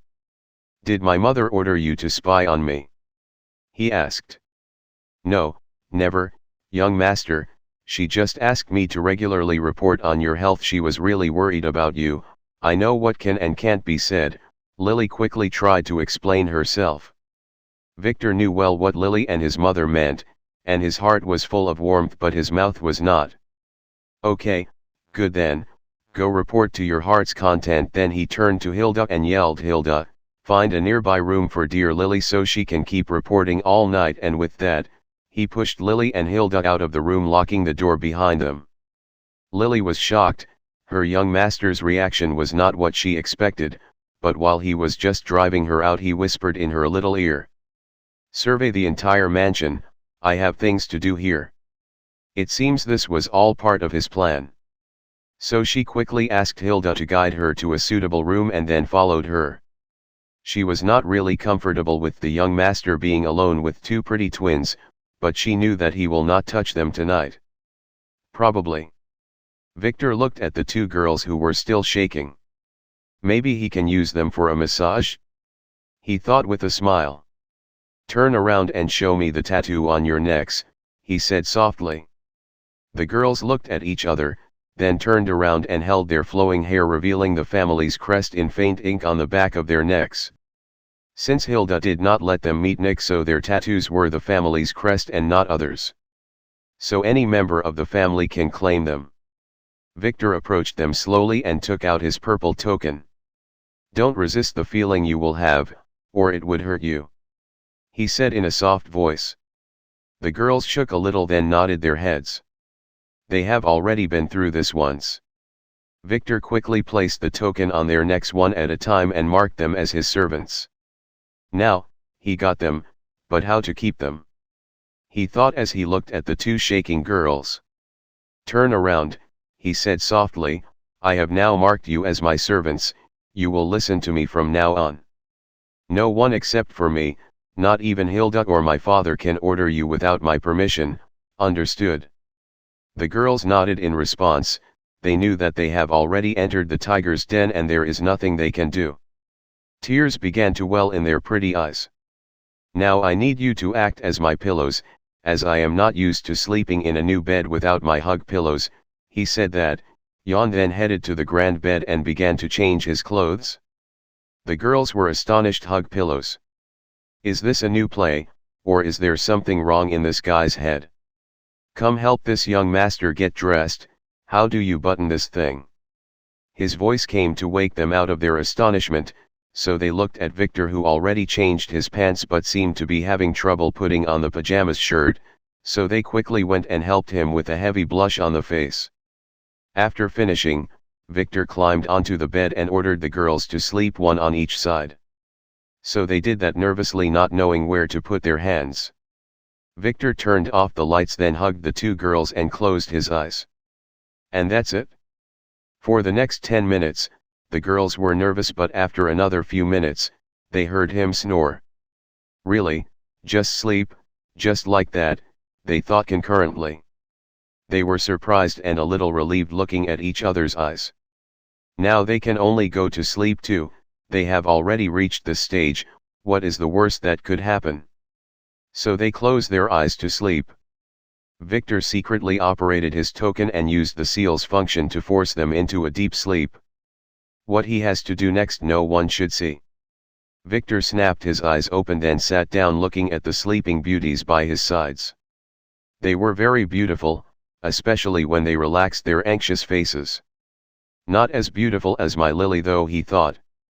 As Lily was getting more beautiful by the minute after the ceremony. He carefully caressed their red hair. And thought. He has a choice to give up on them and let them go to Tom's side, this will allow him to avoid a very dangerous potential enemy. But he does not want to do that.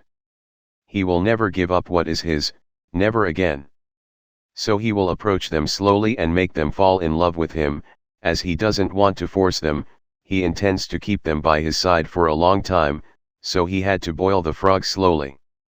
As for Tom, he has already fabricated a good plan. Looking out of the window at a towering mountain on the horizon, he had a crazy idea. He remembered an accident in his past life, something that had nothing to do with him back then.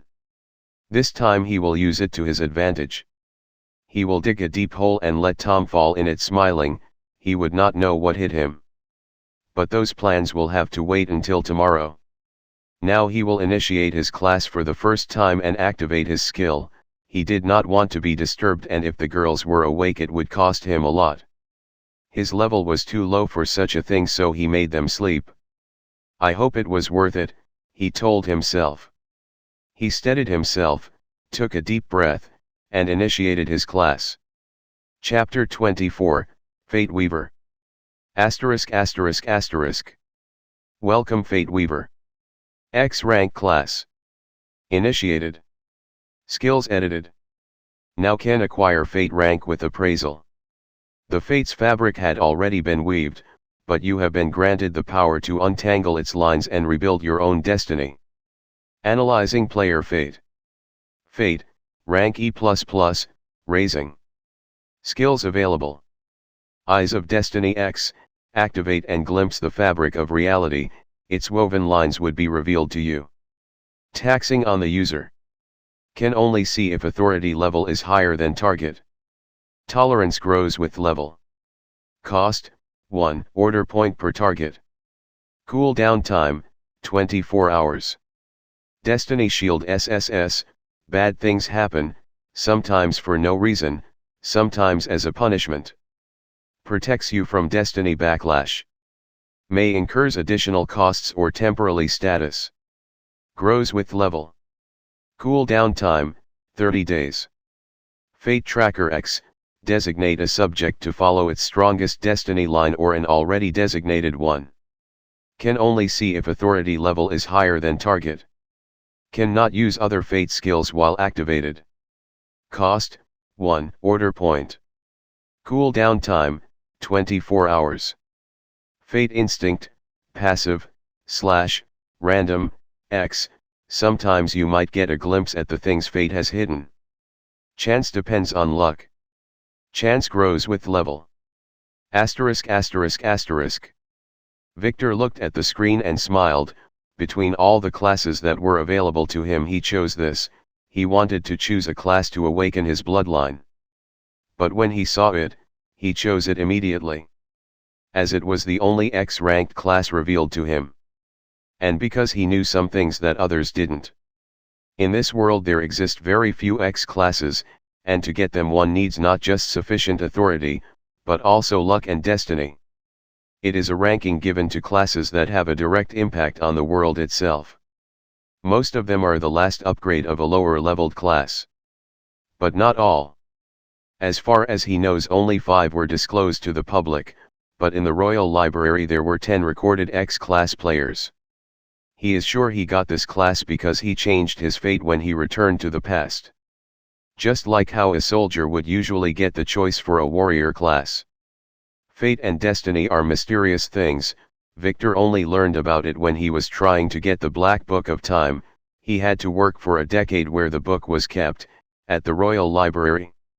He was just a small librarian back then, but it was a job that many wished they could acquire, and it was granted to him, by a friend, as a favor repayment. There he could abuse his position to read many rare books, and some forbidden ones if he had a chance. He learned a lot about how this world worked, the rules, and the bugs that were discovered so far. But amongst the subjects that eluded the researchers was fate. It was intangible but it was there. Like how some people would find treasures that suit them perfectly, how a player would level up at the right time to save the day, or how some players will awaken on their own without an artifact. It is like the world had already decided for some things to happen. The luck status seems to affect fate but only in a limited way. If someone is fated to be hit by a rock, luck would just affect its size. Fate was not unchangeable. In the rules of this world free will is above all, and fate itself is ever changing. But there are usually set lines and trends. Changing those is hard, very hard. He who had fate turn on him many times in the past knows this well. Some people are fated for greatness while others are not. This class is mostly passive as it does not have any offensive skills in its first stages. But its existence by itself is the biggest offense.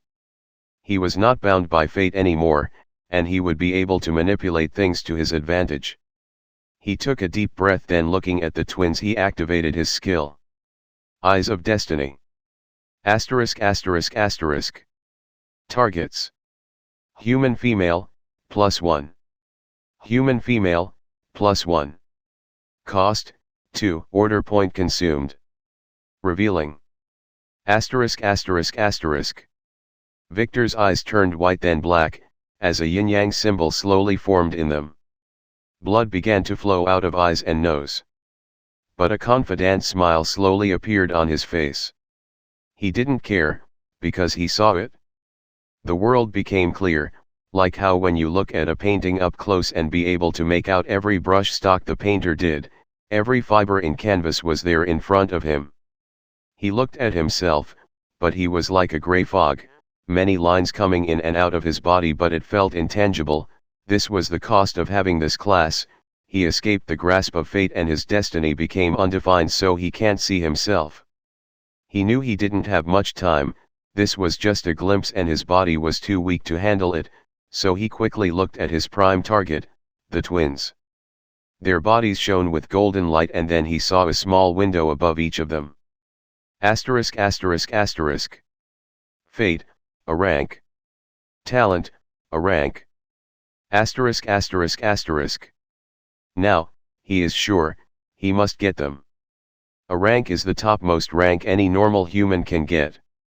Of course, there exist air ranks, but those are reserved for special and heroic beings. Looking at them, he saw many colorful lines around them being revealed, they surrounded them like cocoons, these make the canvas of their destiny. He could make out only 5 special lines. Those are the ones affecting the twins for now. Looking any further that was not possible for him, as the lines of fate are infinite and ever-changing, like the choices they make every day. The brighter is good fates, while the dark ones are harmful. He felt that. The first was a shiny blue line heading down towards the first floor, it was probably Hilda's, as she is a mother figure for them. The second was a pink one directed out of the window, towards the city. Victor knew that this must be their fated loved one, Tom. The third is his, it had a shallow gray color, still fragile and undefined. The fourth is a black evil thin line going into the mountains, it seems to intertwine with his and Tom's lines, and Victor had a good idea whose it was. As for the last, it was bright red, a blood connection. It was the thickest and the most robust of them all and it was towards each other. This one is nearly impossible to break, he knew that. My fate with them is too shallow. I can't change their destiny by using force, or it would probably break, thought Victor. But he had a plan. He has to make his destiny thread bigger while destroying Tom's. There will be a chance tomorrow night, he thought, looking at the black ominous line. He felt his body can't take this any longer, so he quickly stopped his skill. Victor was very drained, he also felt a piercing pain in his eyes. This skill is too energy consuming, he thought. So he slowly left the bed without alerting the fast asleep girls and went to the bathroom where he took a quick shower and cleaned all the blood before he returned to the bedroom. He climbed into the bed and began to inspect his status. There was no change, but looking at his order points, he saw there were 19 left. He has to find a way to get more, he thought. Order points are a mystery to many, but he knew that they are mainly used by skills that affect the world. In the past, he only heard that those with the X-level classes would accept them as part of their payment for their services. Now he knows how precious those are. But that is a subject for another day. He was now too tired, so he closed his eyes and fell into a deep sleep after hugging the 2 girls on his sides. Chapter 25, Morning Routine. When Victor woke up, it was 6:30 am. He was still hugging the 2 girls by his sides. They had already woken up but did not dare to move in fear of waking this young master up. They had blushed faces and aggrieved eyes. He nodded his head in satisfaction, then flashed them a warm smile. "Good morning, Mina, good morning, Mana," he said. "Good morning, young master," they replied in low voice. He quickly let go of them and stretched out his stiff limbs. "Last night was amazing, I slept well thanks to the 2 of you," he said. "I want to reward you. Is there anything you want?" he asked. Mina and Mana looked at each other. To tell the truth, they had a very good night's sleep too, but they did not dare to say that, it was too shameful. "We does not dare ask the young master for anything," said Mina, while Mana nodded. It seems those 2 girls were taught to know their place, thought Victor. "Then I will find a suitable reward later," he said. "Now I have to take a shower, prepare a good formal suit for me. While I do that, I will be going to the company today," he ordered, then he entered the bathroom after grabbing a towel. It's not that he does not want them to help him in the bath, but that is still too early, he has to cook them in warm water. The twins looked at each other, then quickly went and opened the wardrobe to choose an outfit. Victor's clothes has arrived the previous day, and were arranged by the two of them before his arrival. The girls were really excited to choose his clothes for him. He was very charming, and dressing him was like a game. All the clothes here were from renowned brands. The cheapest one would cost 100 times the monthly allowance Hilda gave them. By the time they agreed on a good outfit for him, Victor have already left the bath with the towel wrapped around his waist. Looking at his shiny skin, exposed chest, and perfect abs, the girls blushed and quickly covered their eyes with their hands. Victor had been practicing the family's secret art since he was a child, and although he had no breakthroughs, his body was sculpted to perfection.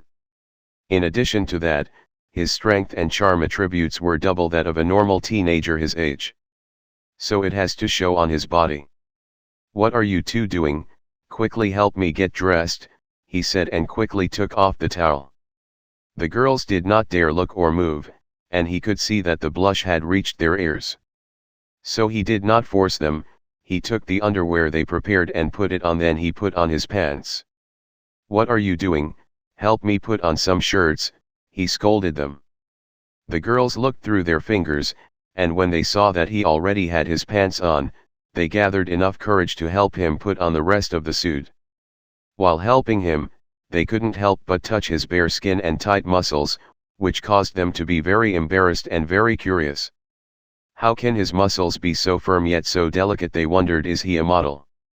After that, under his orders, they helped him dry and comb his purplish silky gray hair.